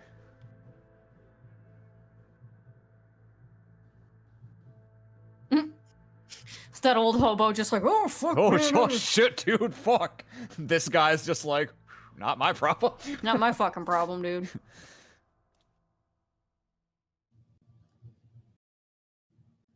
All right. So you make for the temple? Yep. Yeah. All right. So, let me see. I had a little... that's right. Orcris, you're reasonably familiar with this area. Why don't you go ahead and make me a little roll to do ski here? Yeah. This one's gonna be a little harder. Oh boy. Yeah, I'd say so. Whoa. We will. Yeah. Yeah. Damn. I'd say so. Okay. That's all I needed to know. You have died. That's the And end I of the cannot tell you why. Yeah. You didn't roll high enough to know. Something eaten by a group. Okay, let me make sure I've got this all set up. Okay. So, Orcris and Wither. You make your way through the Foundation and quickly out of the area of the Foundation that's at all populated, again, back to complete abandoned settlement. And yeah, it doesn't take you too long to come upon the temple that was described.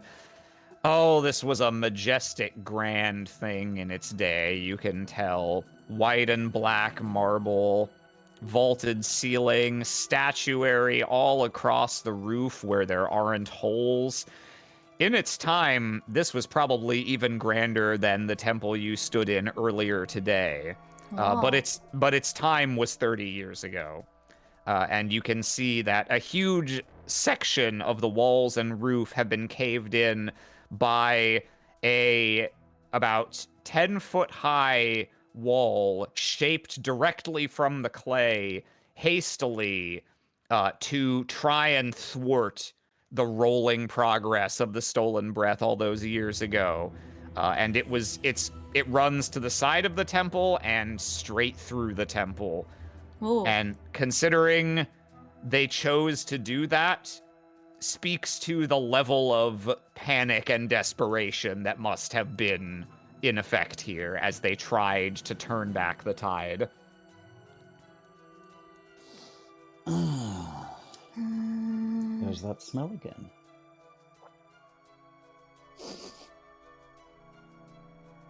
What is it? I don't know. But it's nice.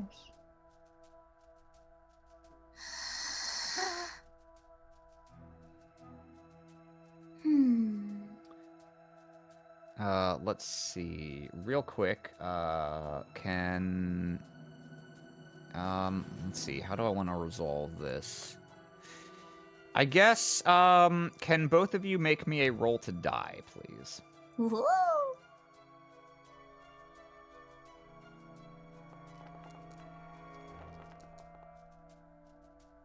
And let me see, roll to do.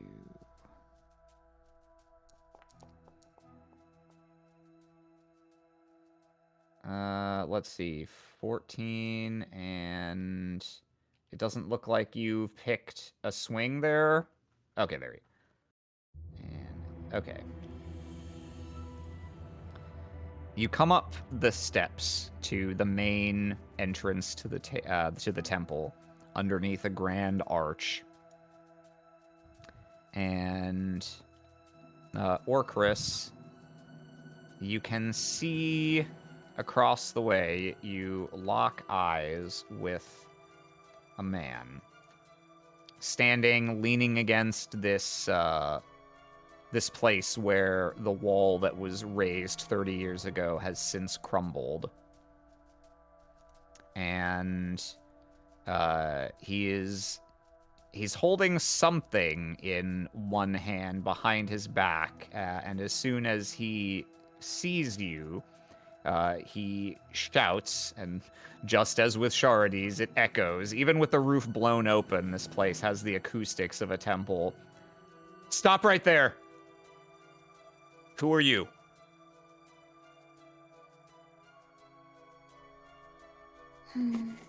I just turn my head to Wither. We have been called Wither. Who are you?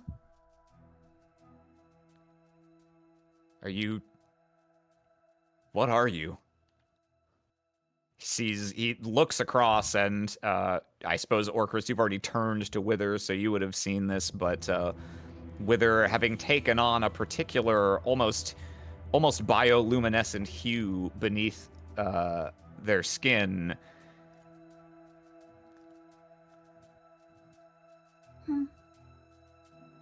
We do not know. Are you? You've got questions. I bet. Ask him from over there if you know what's good for you.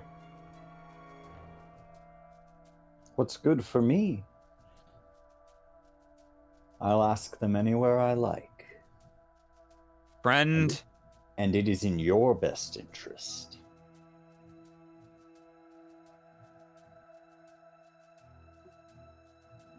I'm kind of keeping an eye out, because I know there are two of them, at least. Yep. Let's see. Yeah, okay. Why don't you go ahead and make me a roll to do there, Orcris? Or excuse me, a roll to die. Okay. Floop. And this is gonna be... Ooh. As soon as you step past is this the a clash, though? threshold... oh my god, you're right. That's right, he's rolling red into your red, so actually you roll to do. Okay. Thank you for catching that, Will. Mhm. Thwomp noise. Actually, no, very prescient to use that noise.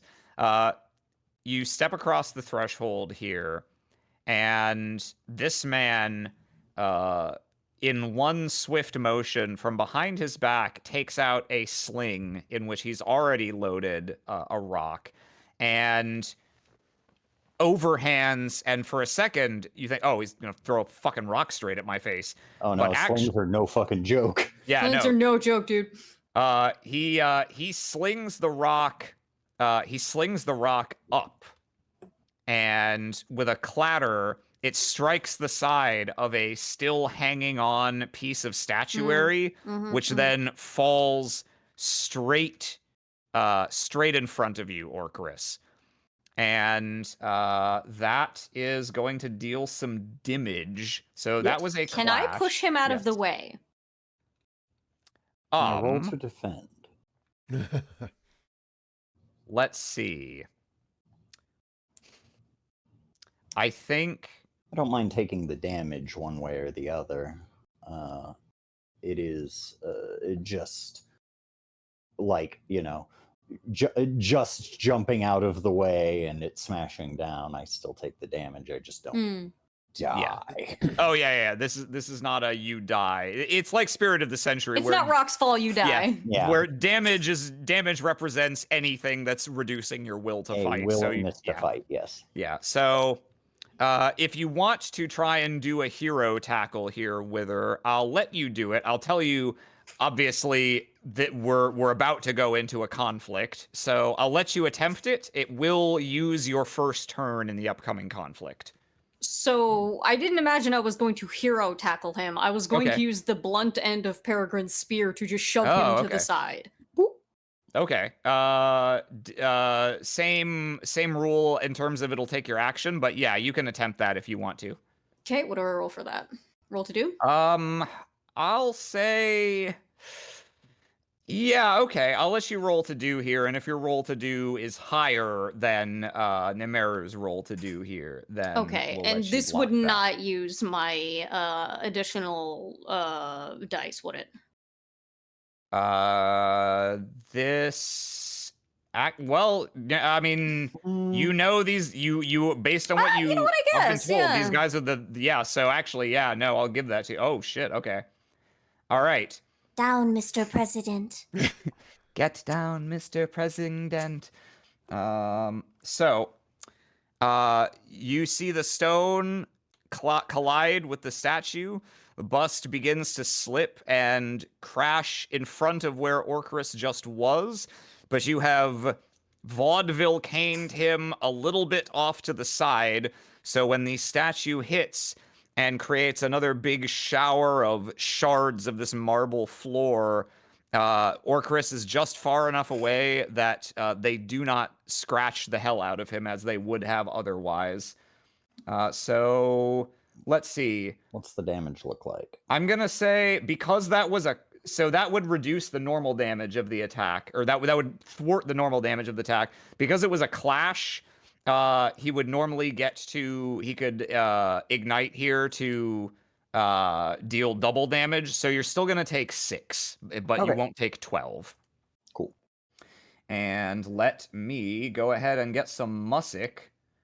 Where are we? We are in conflict. How can that be? How can it be? Let's go with. Okay. So we're in a conflict now. Everyone go ahead and roll to die.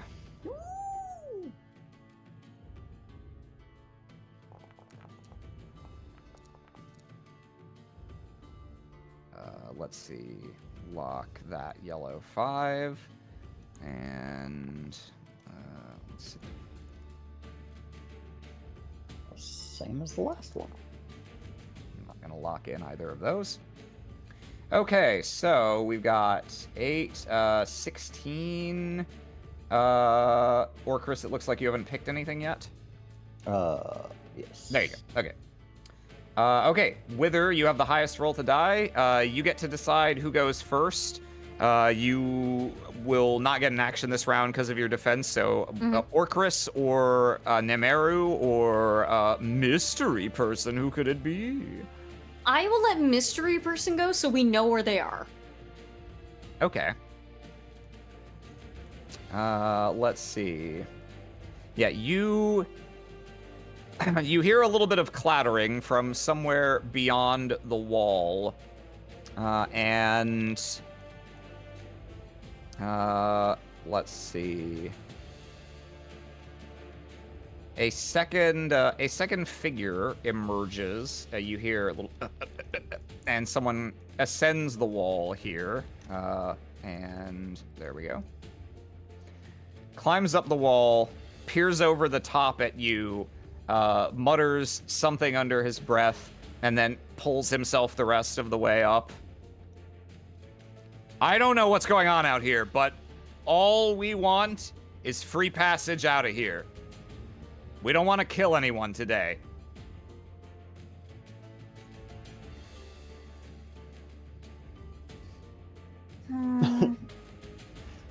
You should have said so from the start. Let me make something perfectly clear. We don't want to kill anyone today, but we will if we have to. It appears we find ourselves in similar straits.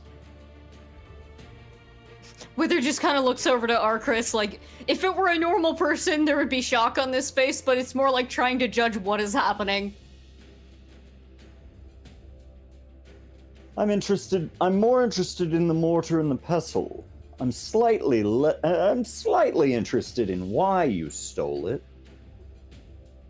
But if you're willing to hand it over, we can let you leave. We can give you that which you want. The they can't quite exchange a glance because of the wall in the way, but they both look in each other's direction. And the man on top of the wall considers this for only a brief moment. We can't give that thing up. You can't give us what we want. Why? You're twice born, aren't you? The green one? What does that change? Means you should know better than anyone. No one can make the dead come back to life, it just happens.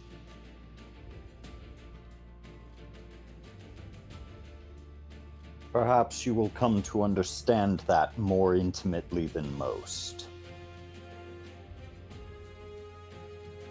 Okay, if you're boogieing on a little bit forward there. Oh, by the way, I just realized I forgot to turn the grid. It's Yeah, I was just about confusing to- because it in no way corresponds to this grid-like floor on the ground. Oh. Okay.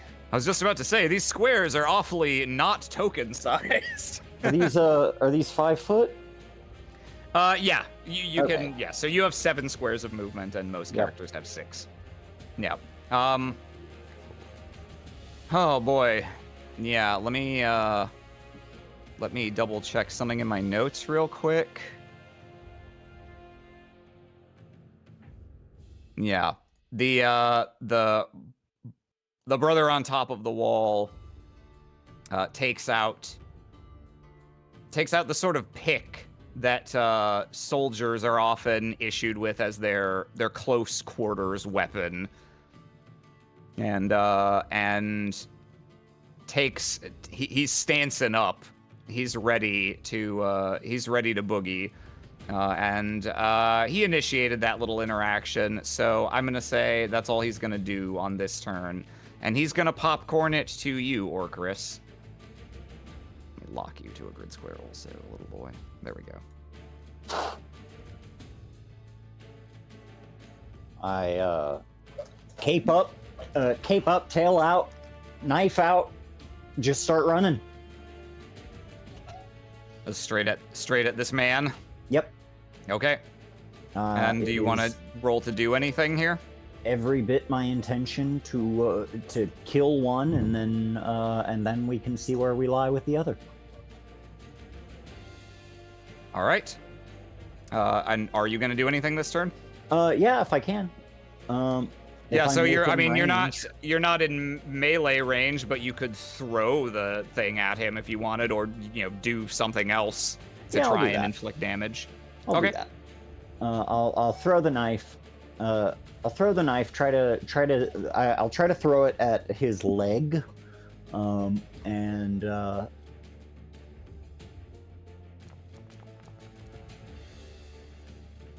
Okay. Let's see. Yeah, so that will hit, and he's gonna lock in red 6th off of that. So yeah, that's good for 4 damage.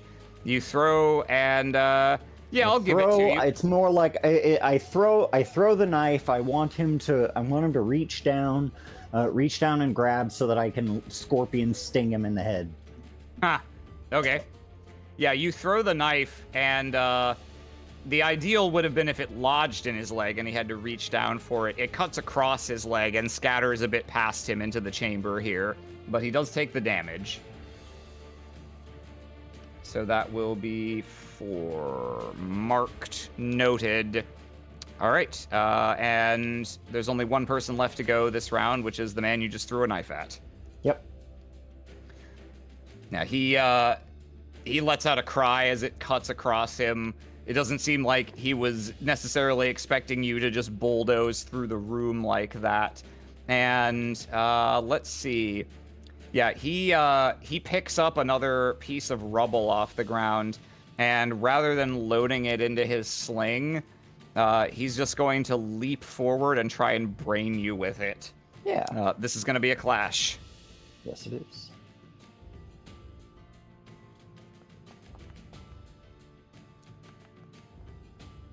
Ooh. Ah, but the truth is on my side. Ah, okay. We'll see if it is. He has to redo that roll. No, the truth in this case, you see, you kind of smirk. This predictable man picks The rock up is bigger than you thought, actually. picks up a rock, comes at you, and you know what he's going to do. So you dodge out of the side, and the rock that he was swinging does pass by your head. But unfortunately, your momentary fixation as you perceived the truth of this attack actually left you blindsided to something else that he was entirely ready with a 1-2 punch, and with his other arm just slams you straight in the gut in your new position. Let's see. He's going to... we're about to go into a new act. Yeah, he'll ignite his swing for the double damage here. You can ignite your swing to reduce the damage by 6 as well, in which case you'll only take 6 instead of 12.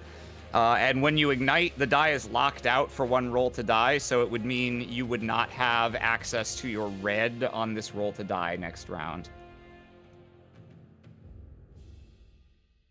So he'll lock that out. And yeah, I think that's... I will think ignite.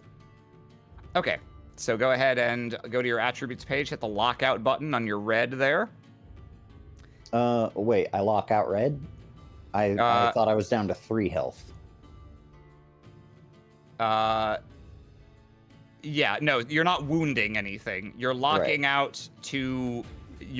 So when you ignite and lock out the die, it's not gone the way it would be if it was wounded. It's just gone for 1 roll to die. And that's what you're doing to match his own lockout so that you're not taking double damage. I see.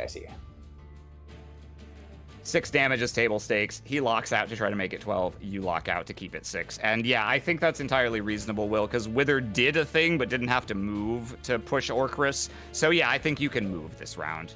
Okay, so I will make my way... 20, 30... I'll make my way up to there. Have made my way up to there, sorry. Woo! Okay. All right, and it's a new round, and he acted last, so he gets to act first, or he gets to decide who acts first this round. I think he will give it to himself this time, and he's going to likewise climb up the wall here. That's going to be 15 movement, effectively. So he's going to start running along next to his brother here. And... yeah, let's see. What can he do from up here? Yeah, he'll this time, he's not going to get fancy. He is just going to try and sling a rock at you, Orcris. So this is going to be a roll to do... Oh my god, I'm so sorry. People, I forgot. We don't have to determine the combat order, but we do all have to roll to die again. Ah, yes. It matters because that's going to restore the locked out dice. So everyone hit that roll to die button. Yeah, he'll choose yellow. Oh, we rolling big, baby! Okay. Big numbers! Okay, actually, yeah, if he's locking yellow, then he's not going to throw a rock at you, because that's not really what corresponds to his yellow. Instead, yeah, he's going to get up here, and with the yellow, I think... Ooh, we're going orange.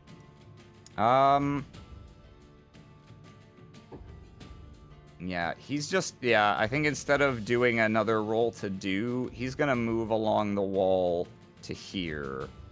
And that's going to be what he does on this turn. And then he's going to pass it to Wither. Okay.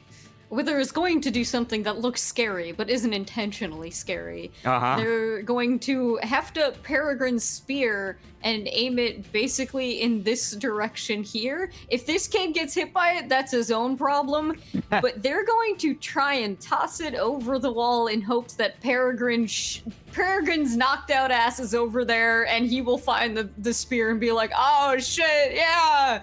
But who knows? His ass could be dead. We'll never know unless we find out. Oh, I guess I should, now that I'm looking at the map, or Chris, because this guy got out of the way and you're standing where you are relative to the opening, you can see another Twiceborn back here with their with their feet and hands bound behind their back. Oh, shit. It's okay. He can wield the spear with his mouth. I've seen him do it before. Yeah, so you huck the spear. Go ahead and your goal is to get the spear to him. Go ahead and make a roll to do. Ooh, okay.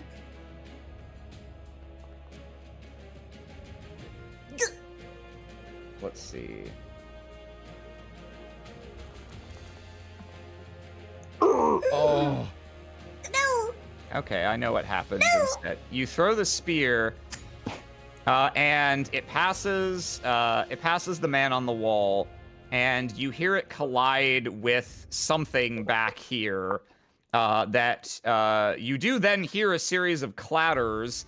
You can't quite see what happened, and you'll find out what did in fact happen in a hot second. Am I able to move as well?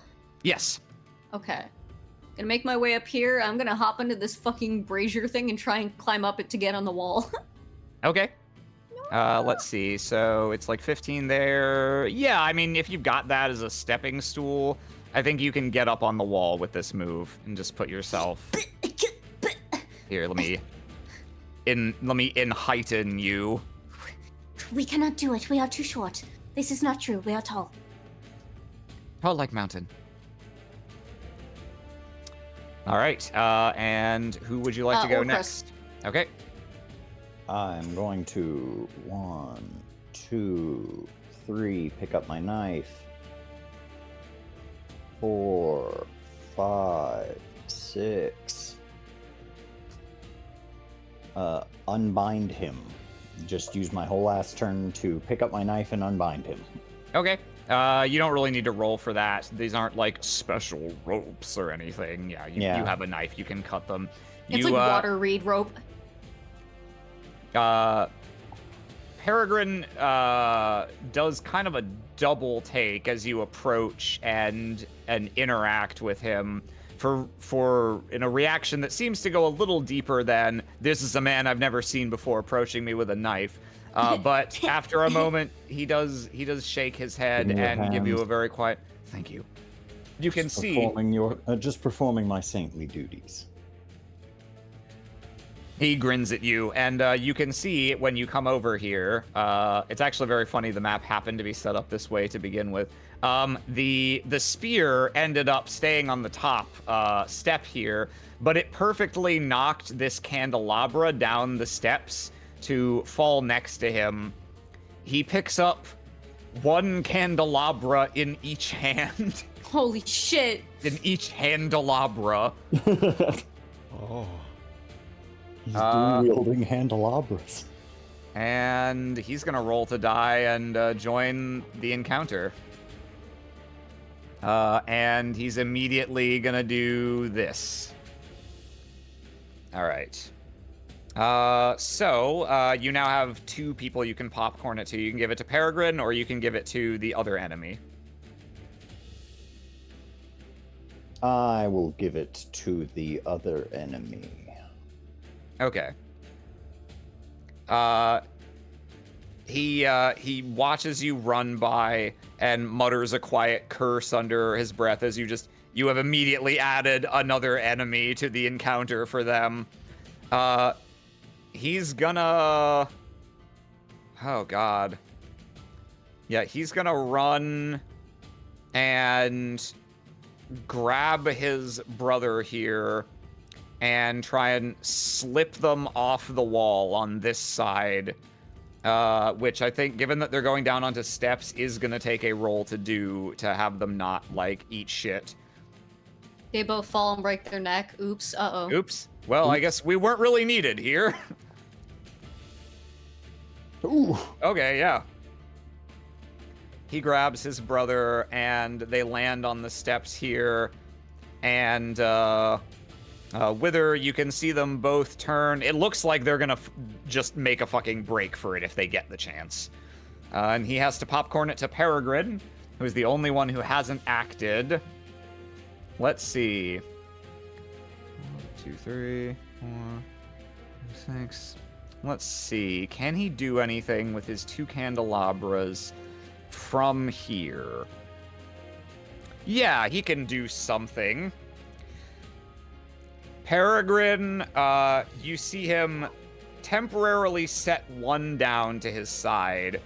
He holds the other horizontally in his hands. Oh my god. And he leans back on one foot. You see him plant his back foot, Orcris, and then throw that candelabra as hard as he can, as straight as he can, directly at this old cracked piece of statuary.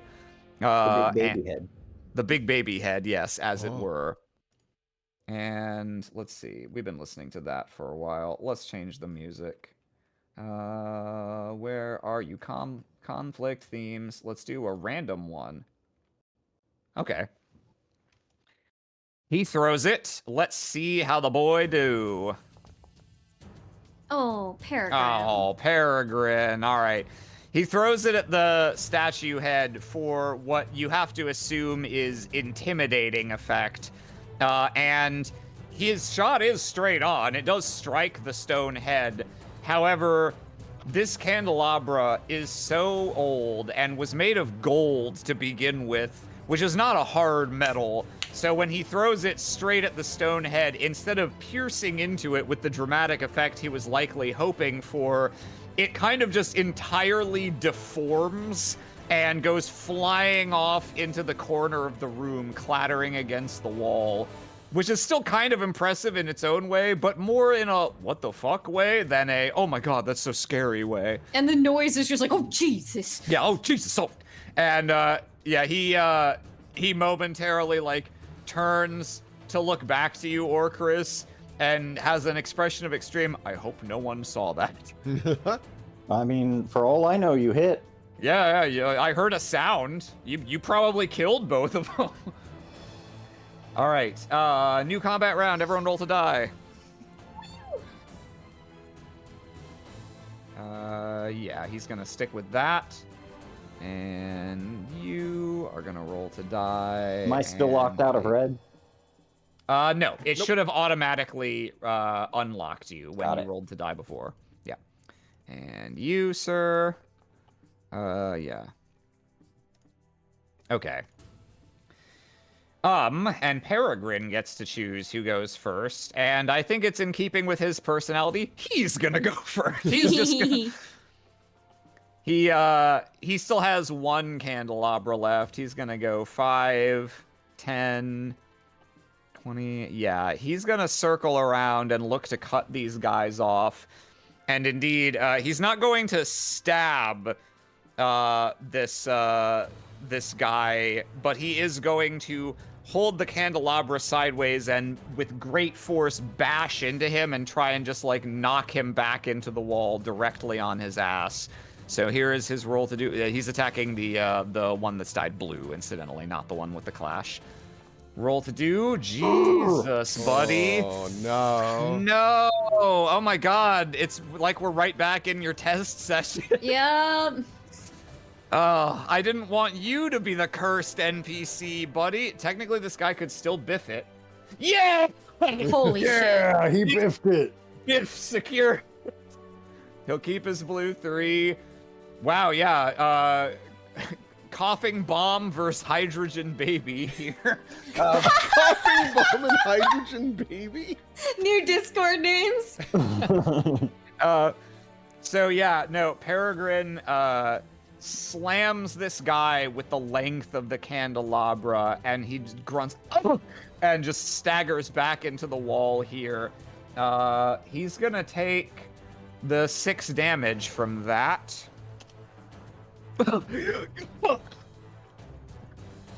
And he's gonna pass it to Wither.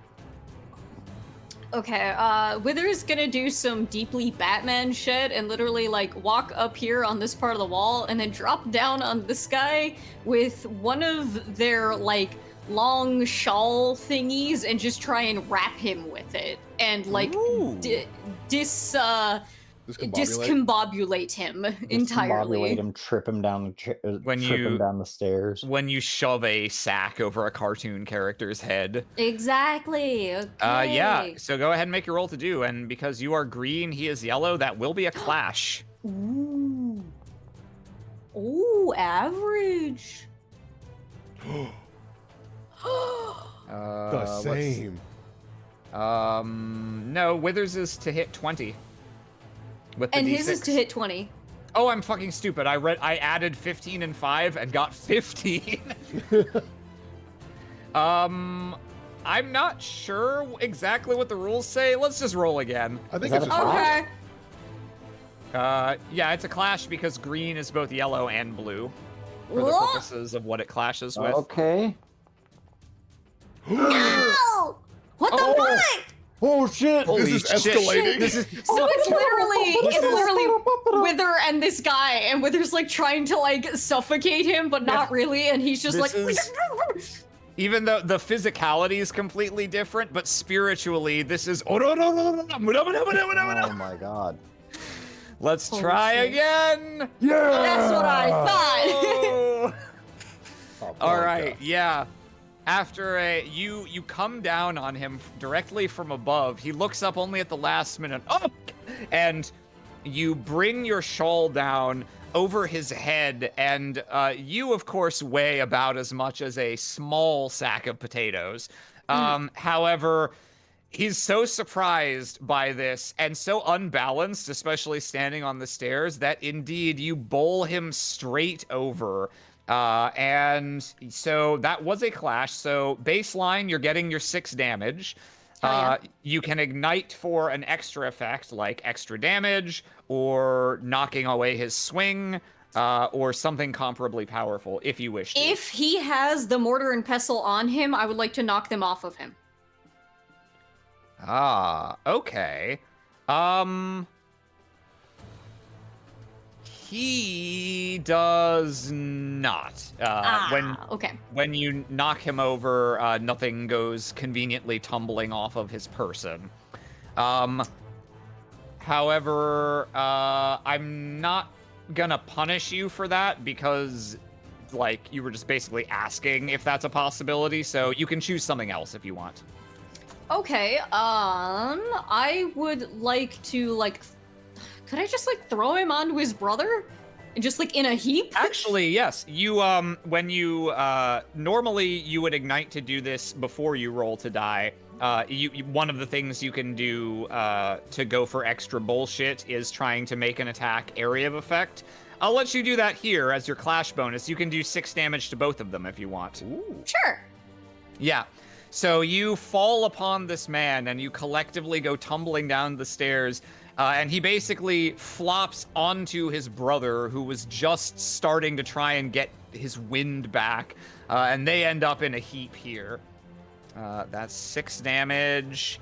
And who would you like to act first? It's both of them and Orcris still to act this round. Or Chris. Oh, damn, we're going for the straight dog pile. All right. Yep. Yep, I will use my movement to climb up. Okay. With your fucking goat feet. Yep. And then I will jump. Once again, Batman style. Knife out. Oh my god, it's Robin! And this time I will hopefully land just behind this guy enough to stick my knife into his neck. Okay. Go ahead and make a roll to do there. Hang on, I need to scooch you backwards so that I can touch this man. There we go. Touch. Roll to die. Yeah, I think you squeak on by there. Now, knife directly in neck would, of course, in universe, be an immediately lethal wound, and you don't have enough damage to justify instantly killing him. However, knife into man, that I'll give you for sure, and I assume that is that. Given that you. Basically, I'll jump down, grab him by the grab him from behind, like kind of like by the scruff of the neck, and try to force the knife into him, and he can like stop me with his arm. Yeah, you're struggling there, and you do get you basically get the knife down into like the clavicle area, which is still pretty bad for him. He's grappling to let you not slit his throat at this point. Yeah. You tear his robe open at the chest. And which of them do you want to act next? He can act. Okay. I think okay. He's gonna oh god, and his brother's like also fucked up here. He doesn't have the option he was considering barely seems like it's on the table. I think no, he's still gonna go for it. He's gonna try and with the two of you here, he's gonna try against all odds to free his brother and do one other thing. But first, we'll see if he can get that far. Sorry, I gotta get off him. Get off! I need to roll to do. I gotta do so. Oh. No, I can't do fucking bud. anything. Peregrine looks down at him. My divine curse. How do you like it? I pass it on. Take my cooties. Let it happen.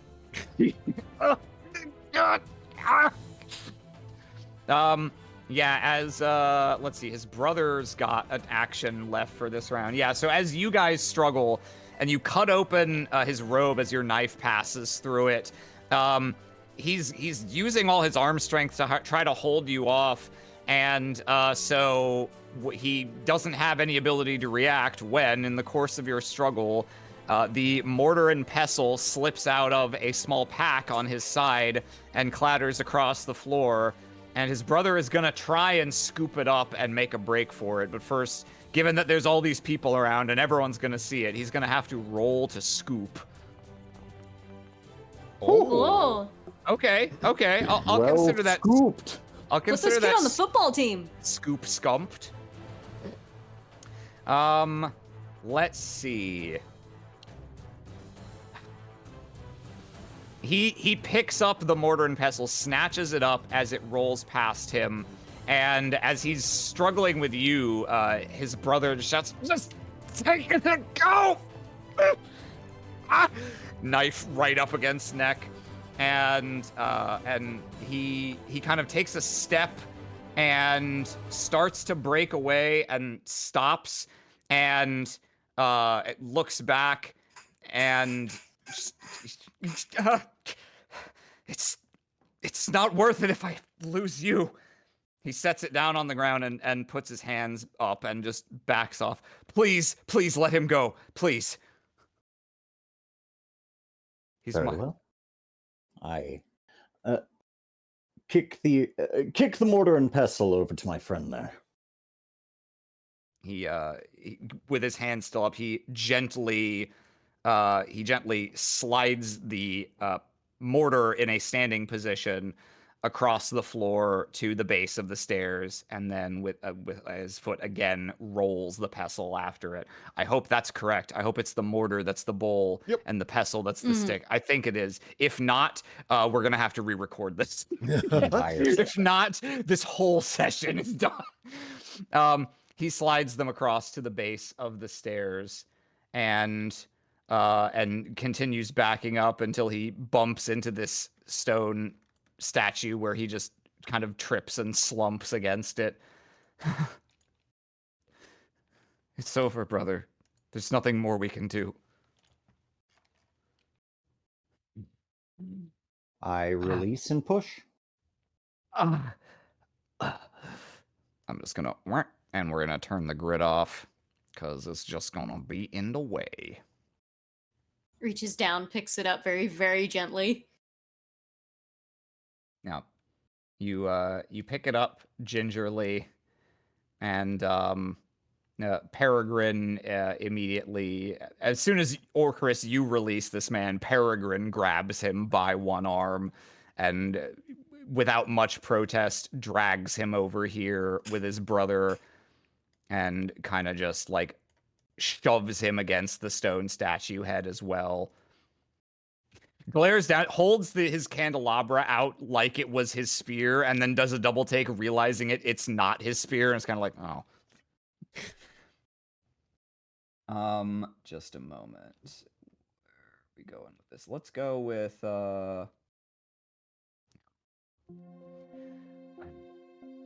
Just in case.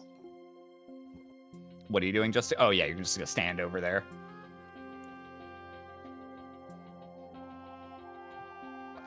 I know everything we did was entirely blasphemous.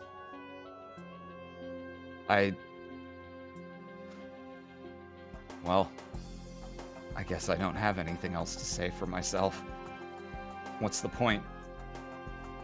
Well, you could tell me what drives a man to blasphemy.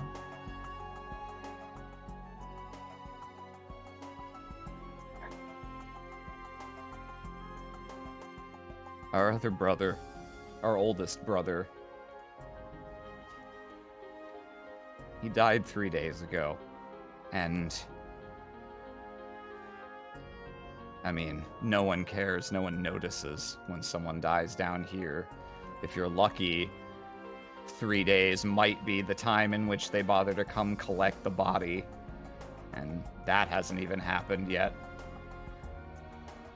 There's been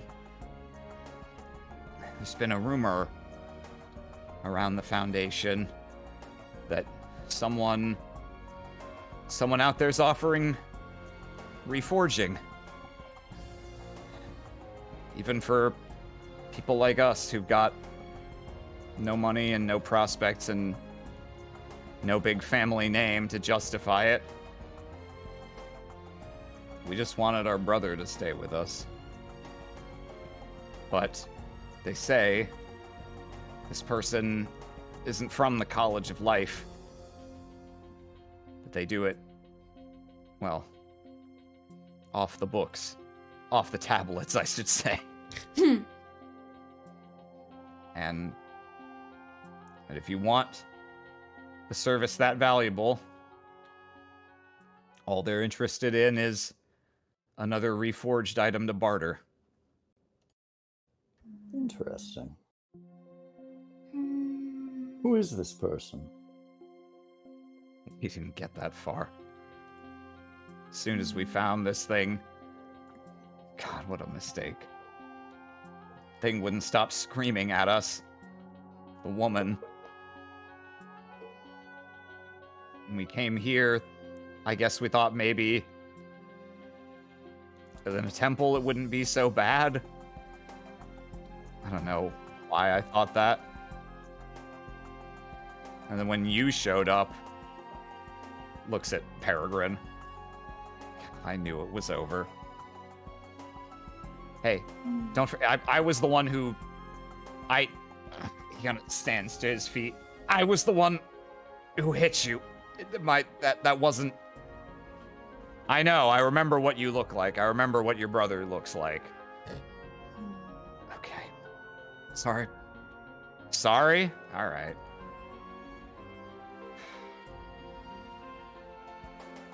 Take us to your brother.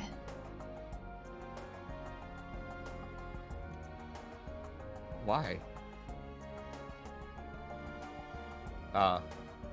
Look, I'm not the one to play the twice-born card generally, but if they asked you to take us to your brother, just take us to your brother. Things can't get any worse for you now, right? I wouldn't say that.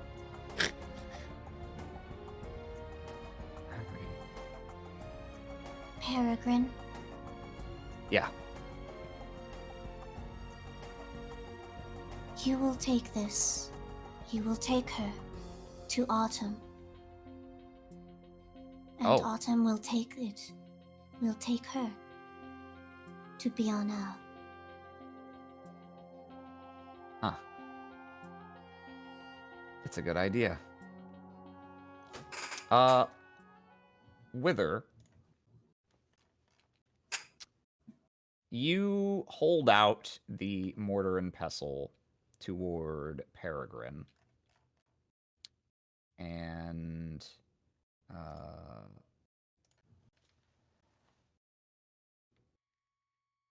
something strange happens. You've been feeling that elevated level of buzzing in your mind since you stepped foot in the Foundation. And it's only gotten more precipitous when you set foot in this temple.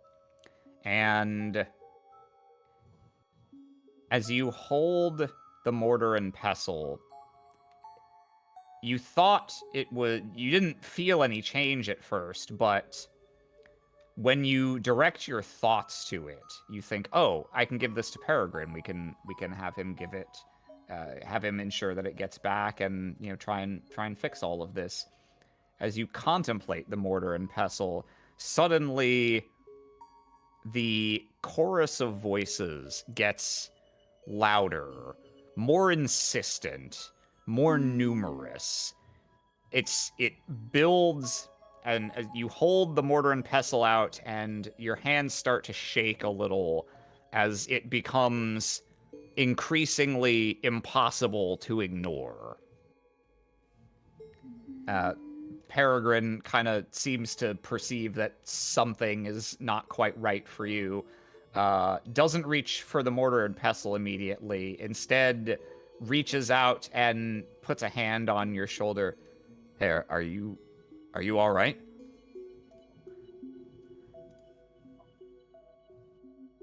What? What is? Where? Where? I said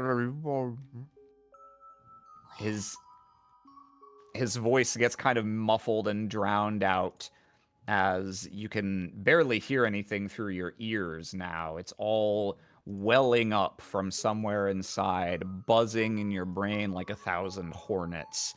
And the surge of voices almost starts to overwhelm you, almost causes you to fall to your knees. It's a cacophony like you've never experienced before.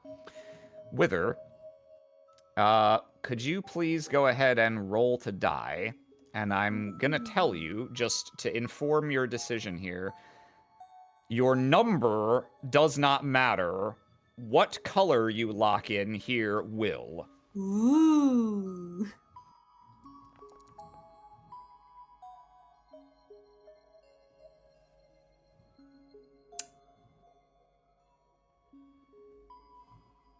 Ah. Were there always so many? Or have the voices grown in number over time, as it sometimes feels? So many. But still finite. You focus on the greater part of yourself. The unbounded void in which those voices are contained. And silence begins to pool inside you. And the voices writhe and snarl and rise up louder and louder, yet one by one, they're smothered just the same. People sinking into tar. And the cacophony drops to a murmur and then to a black silence, and the world around you follows. Almost before you realize, sight and sound are drawn into you like dying stars collapsing into a black hole. Peregrine, the thieves standing before you, Orcarus looming in the background, all silent apparitions with holes where their eyes once were.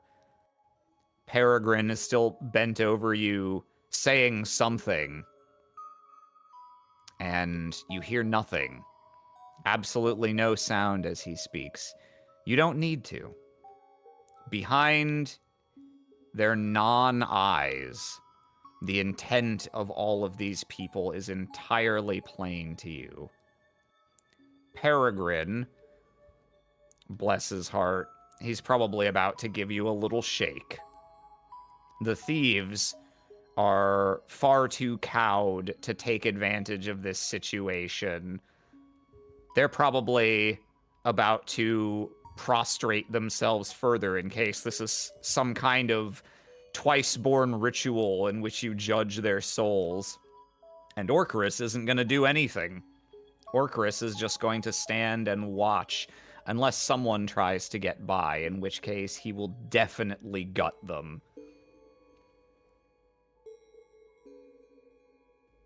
And Peregrine reaches forward and gives you a little shake.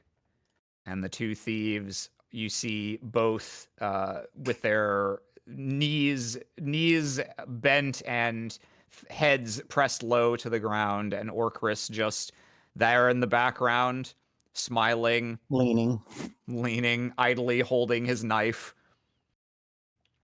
And the world comes back into focus, and the voices are silent.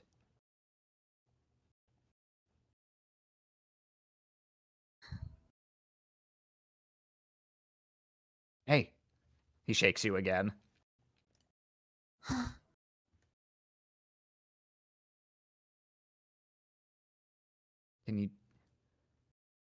Can you speak? Or Yes. you don't have to speak if it's hard right now, but nod your head if you're okay. Please. They don't nod, but they look at him. They look at his eyes that aren't exactly the same kind of void, but are still voids.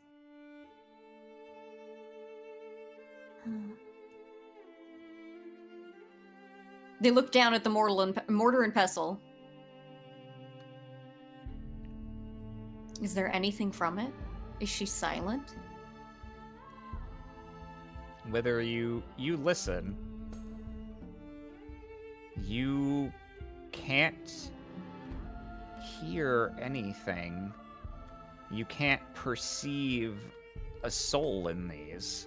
Now that you're properly trying to reach out and make contact with one.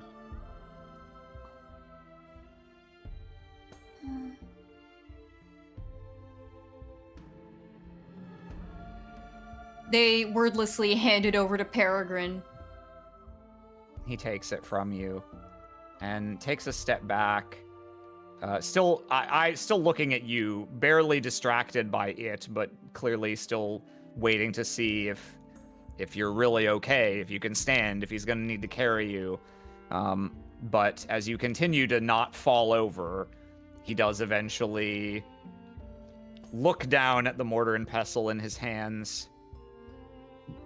And yeah, a curious look crosses his face, and his eyes meet yours, and you realize he's had the same realization. He can't detect any trace of the grandmother's soul. He pauses for a moment, looks at them. You're not trying to pull a fast one here, right? God, no. God, no. No. No.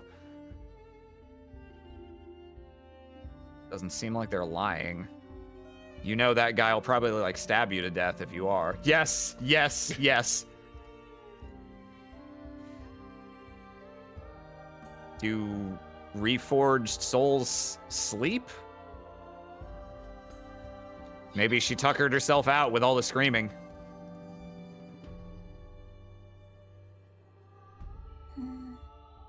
You know what? It's okay. We show this to Zoe, and he'll know what's up.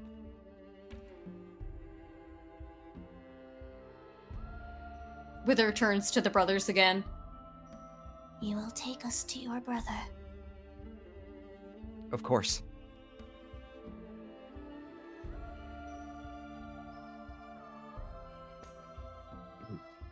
Oh, We wait. will. Wait. Mhm. Now I'm ready. Spear in hand. Hmm.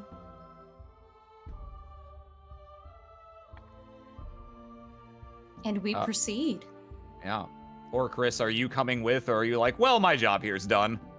I believe that while my job here is done, I'm still quite interested in the outcome. The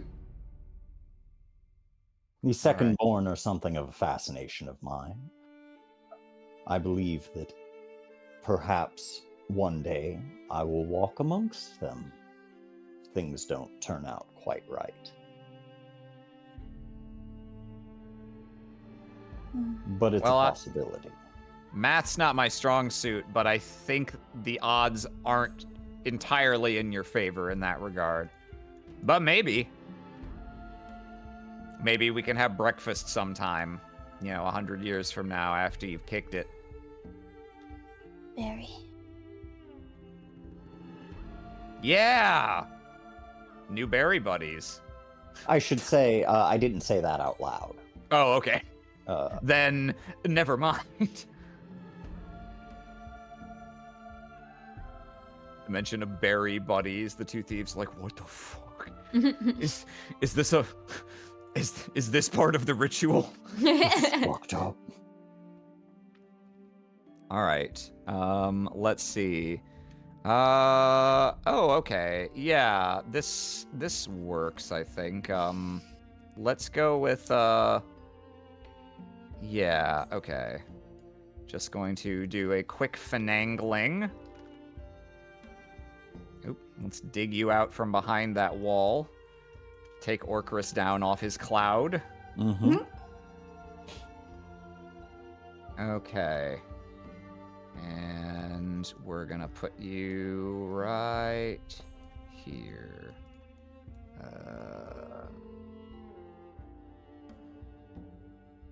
Let's see if it's still cached. Doesn't look like it. It looks like it's gonna do a thing.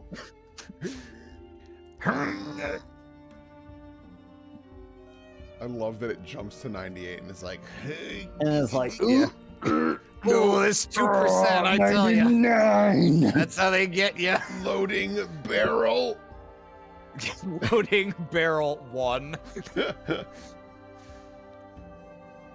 Yeah, and the brothers lead you to another small campsite down among ruined houses in what used to be part of a statuary,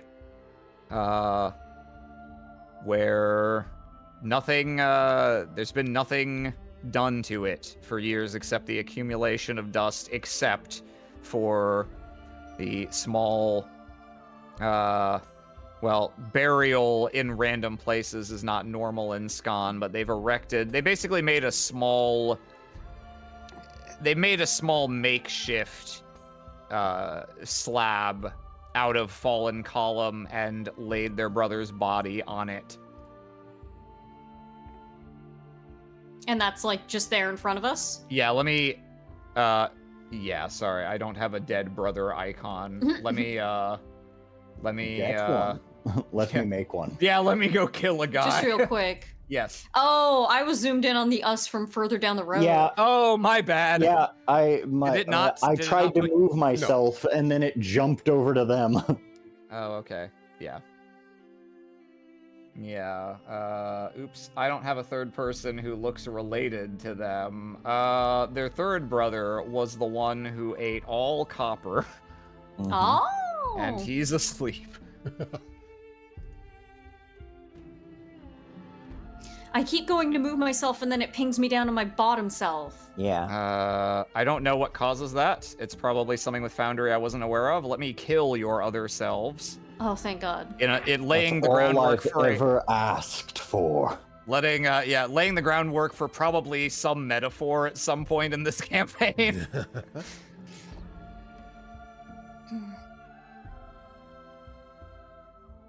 How did he die?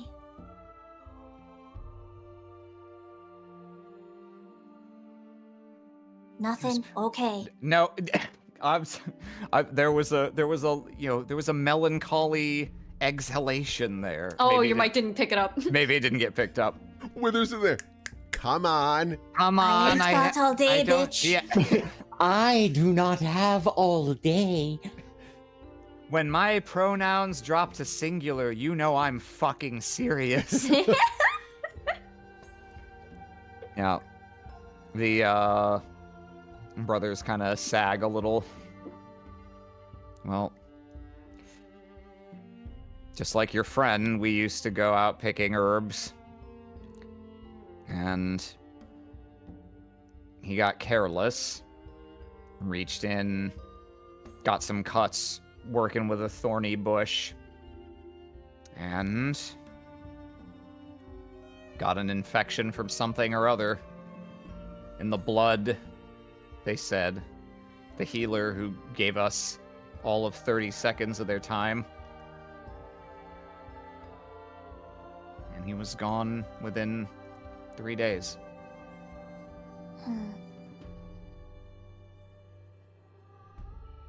What is his name? Hebezu. Can you write that down for me real quick? Hands you a napkin.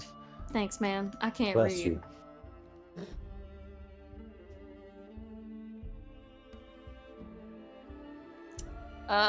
Wither will go up to the body, kneel down next to it. We'll just look at the body for a bit, and look at the place where the cuts are from the thorns, from the plants in question. Mm-hmm. Yeah, they're on the hands up to about just past the wrist. He was probably reaching into a bush or something. Do I get any vibes from this? Hmm. Is there anything here? Can I vibe with this corpse? Is there anything here? Go ahead and make a roll to do. And I don't think this is related right now Mhm. to my grand mission.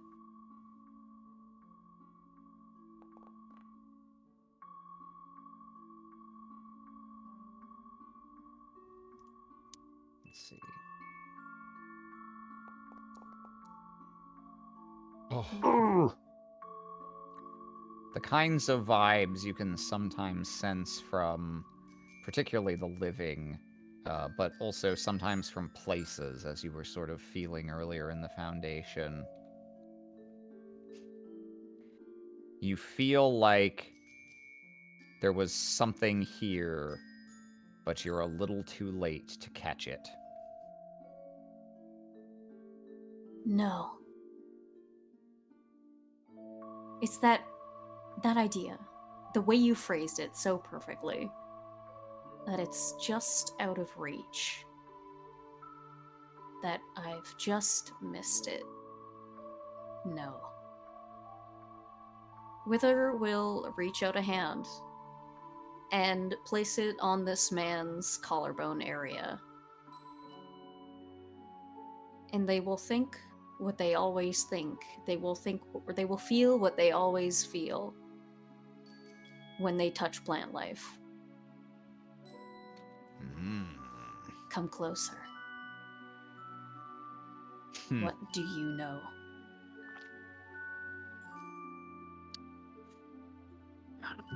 Interesting. How do I want to resolve this?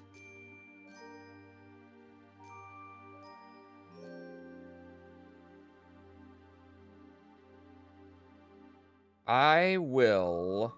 So generally speaking, you can, on a roll to do, you can push yourself for an extra 1d6 in exchange for locking out the die. So if you lock out your black here, Yes. you can take a 1d6, and I'll add that to your original 11.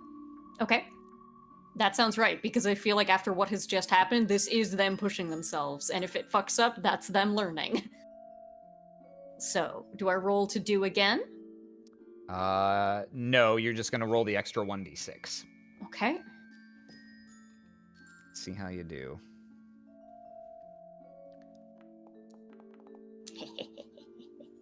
And let me real hastily get a document open Ooh. to double check double check a piece of lore. Got him Keep you on pulling your out toes. lore. Yeah. Actually, because it's The in this- voices. in this setting, it's not a document; it's a rockument. Rockument. Shut the fuck up. I'm buying Shut you the fuck. time. Shut the fuck up, affectionate. You have to pull it up on his computer, which is just rocks that we taught to do Yeah. math. Flintstone style PC. Should I say my rockter? Or No. should I say gargoyle? No, it can still be. It's a Computer. computer. Yeah, computer. Well, I spelled it wrong. 'Cause I was Computer. seriously trying to do it. But Okay. Except that the computer is literally just rocks that we taught to do math. Sentient rocks. these reforged are crazy. they put I've got megabytes in my Reforged. Oh my Computer, will you saucy bitch, you. I'm tempted to give you experience for that, but I shan't. It's Oz and I had it at the same time. I was trying to spell it out. Oh, that's fair. But That's yeah. fair. In that case, I'll just take experience away from Austin. All right. Oh, that's, Yeah, that's fair. He wasn't That's in on the fair. bit. Yeah, that's fair. Okay. Okay. So you added 6. Yeah, you beat the target. You break the targets. Okay. Game. Game. You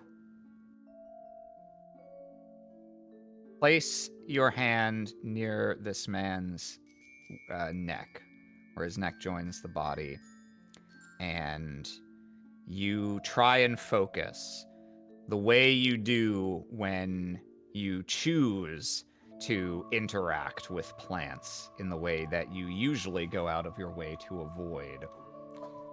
And you feel the same sort of pulling, a little bit of that sensation, and you see the body's skin, which is already a lot of it, especially around the arms, is discolored from the infection. But where you place your hand, the copper skin begins to darken and slowly slough off in layers of dust, just sort of right underneath your handprint. And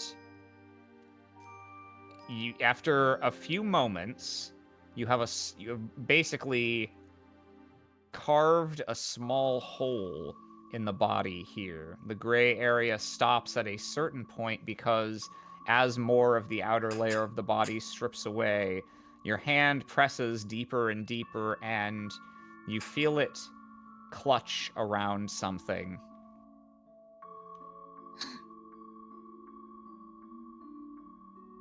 Something, at first you think this is this some intangible thing that you've found at the core of this body, but you realize no, there's something physical in your hand. And in your hand you find a broken piece of an arrowhead, obsidian, shattered on contact but cut deep, just above the heart, out of the way of anything vital. That this man had this in his body for who knows how long. The two other brothers, who were obviously quite dumbstruck by you doing this freaky shit, both look at it and kind of their mouths drop open. Oh, He was still carrying that around? All this... I suppose he would have been. Huh. We used to be in the army, all of us, and...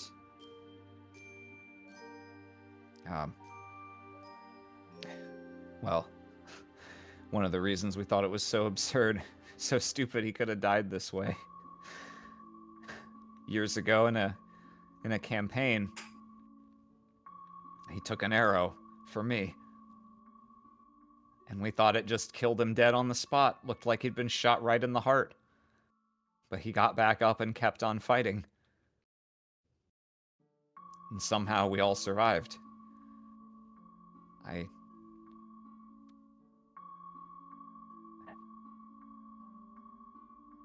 got the shaft out, never the arrowhead.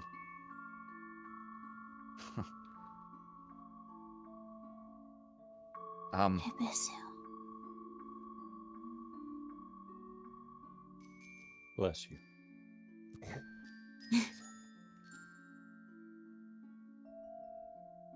If I know we don't have the right to ask you for anything after everything we've done, and maybe it won't matter, because maybe we'll be put to death by sundown tomorrow, but would it be alright if... Could I have that? Yes. You will take his body. You will bury it. You will bury it in the place where the thorns touched him. But if we don't take him to the Great Well, how can he return to God? Everywhere is God. If we were to lay his bones under the shards and let them bleach him, and let the birds pick apart what is left, is that not God?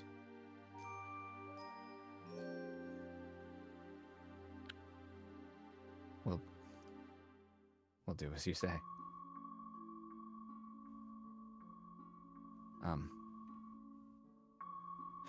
Thank you. Wordlessly walks away. The brothers begin to pick up his body.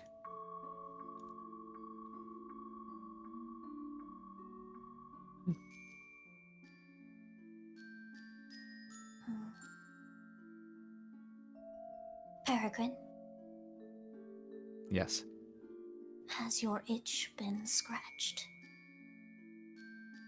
He holds out his hand and sort of looks at it, like works his fingers a little. I think so. I thought maybe, when I thought of who would steal something reforged, I guess I was expecting someone more evil. But I think I learned something anyway. So yeah, one step closer. Many steps ahead, but that's okay. I got time, and I've got an excellent guide. Puts a hand on your shoulder.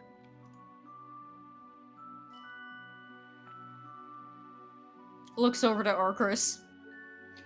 I got an excellent guide and this fucking guy. Was interested. Orcris was very interested in what makes a man blaspheme, but was disappointed by their boring answer. And ever since then, he's been halfway tuned out, picking his nails with his knife. Well then, I believe I have rendered all of the assistance that I could muster on this particular job. Mortar and pestle is secured. and will soon find its way back to its rightful owner.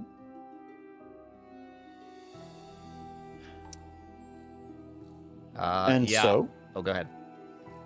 and so with that, I believe that a supper is calling.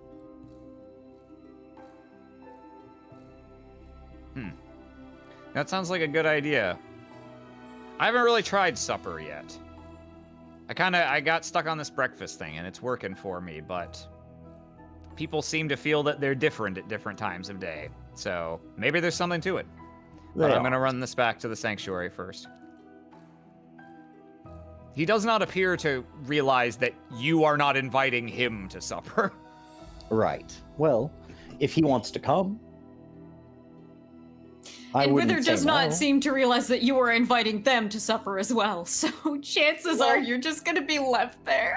I mean, I wasn't, but I know. if they're coming, you know. No, so what I meant to say is Peregrine does not realize that you were not inviting him to supper. He's one of those people that if someone's He's like, You talk inviting about himself. food in front of him. yeah, He'll be like, well, oh yeah. you know, time to go hit the old dust. Oh, where are you going? Oh, I love that place. I'll come along.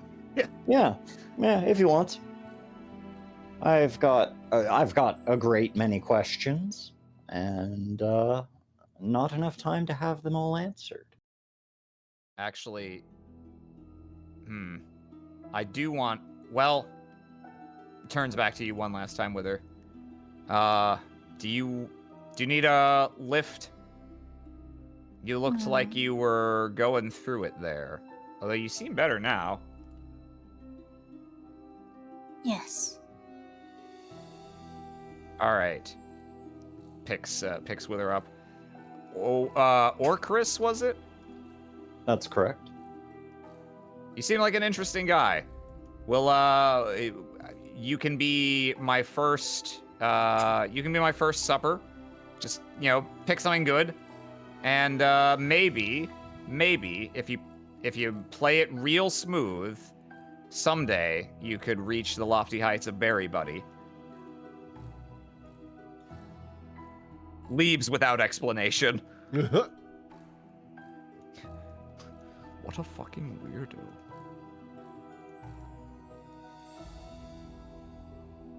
Oh, these guys are so dead. Oh, Oh, no, these we guys are can so we dead. can we can just close out right there. We'll leave it ambiguous. I'm not killing them, Yeah. incidentally. I suppose there's really no profit in it for you at this point. Not that there has to be, but that's not what I'm going for at the moment. Yeah.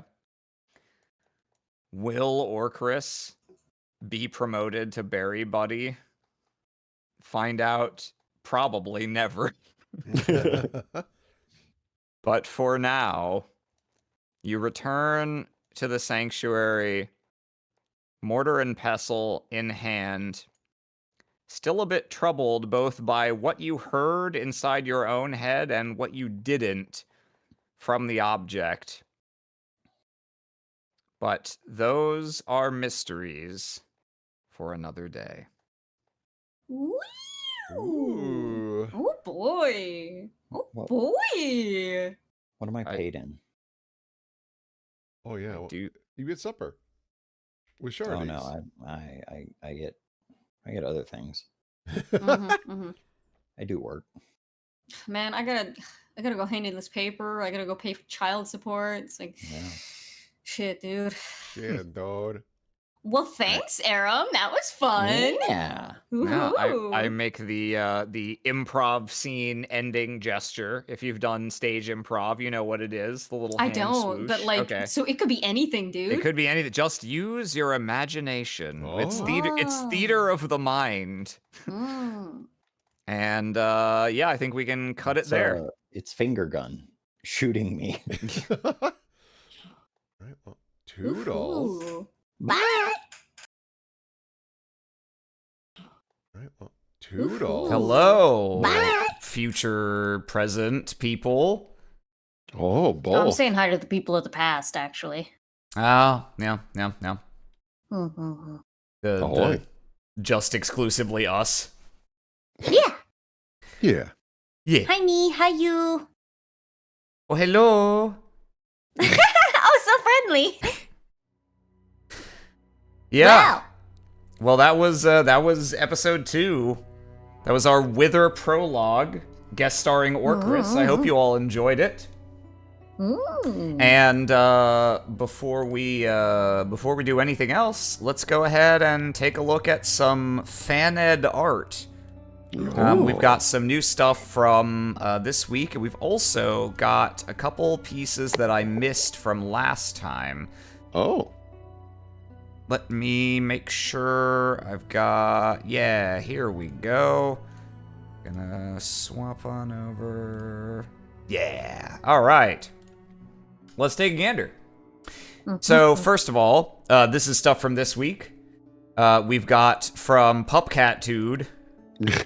Real dogs. Real the real dog. scrawny dogs. Real scrawny dogs. That's dog's actually pretty adorable. It's very. That's its a pretty good head is dog, very yeah. beagle shaped. I like it. Yeah. Long.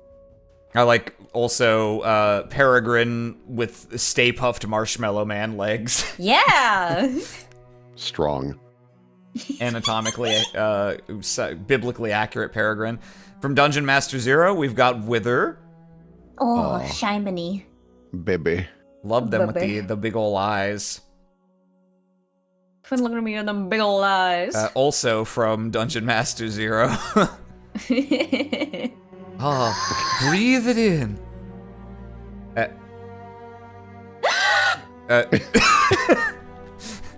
I like that your breathing is almost a scream.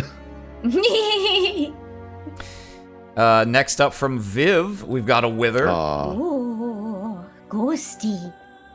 Very So ghostly. mysterious. I like how all the off-whites make the white of the robe stand out that much more.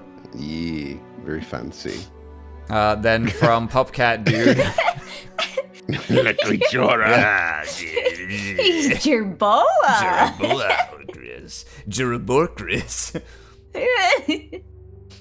Thank you, Pupcat-tude. We've got another one from Dungeon Master Zero. A withered no. griped in a hand. Ice cream. The hand of a smurf by the looks of it. Put us back of Earth. Little vanilla ice cream. And then we've got No, some... this is dust flavored ice cream. Ah, yes. And then we've also got a couple things that were posted in the fan content channel last week instead of live fan art. So first of all, we have 3 pieces from Lucy Synapses, one of each of the PCs. We've got Wither here. Love the almost like Dia de los Muertos Yeah. leg patterns there. We've got Yeah. Thessia. Yeah. Saucy. And we've got Orcris. Welcoming you to Chilling. his harem by the looks of Yeah. take a seat. And then finally, from Good to Live, we've got Surprise. a Wither. Wait, The Wither. Such surprise. Jazz hand? Question mark? Mm-hmm. Oh. You can find all this fan art, and you can submit fan art of your own on the Stabbiness Discord server, which is linked right below, and which I'll grab a link for as well, just to drop into chat here. And if you happened to miss it at the start of the stream, I've set up a Patreon for this show that has extras, bonus content, a whole bunch of artwork, a bonus episode already, and more to come. And it's going to be a central place for information and such. So if you want to follow the show and you perhaps you don't feel like, or you're not on the Discord, that's also a great place to do it. The episodes are going to continue running every week at the same time. That time is 6 p.m. Eastern on Wednesdays, and then they come out on the Stabbiness YouTube channel the following morning on Thursdays. So you can check the VOD starting tomorrow on YouTube if you wish. Oh. Yay. And I think that's all I've got. Really grateful for everyone who came out to watch, and to come back next week, we'll have our third and final sort of prologue session, which will focus on Orcris. with another character guest starring, and which I think is either it either is or is very close to actually our longest session to date. We did a thing, and then the players were like, and then we're ending here, right? And then we didn't. And then we didn't. It's got a bit of an exciting one, so I hope to see you back if you liked what you saw tonight. Yeah. For now, we'll bid you all good evening, and don't forget to begin your ends at home, as the old saying goes. They do be saying that. Yeah. Have a good night, everyone. Toodles. Good night.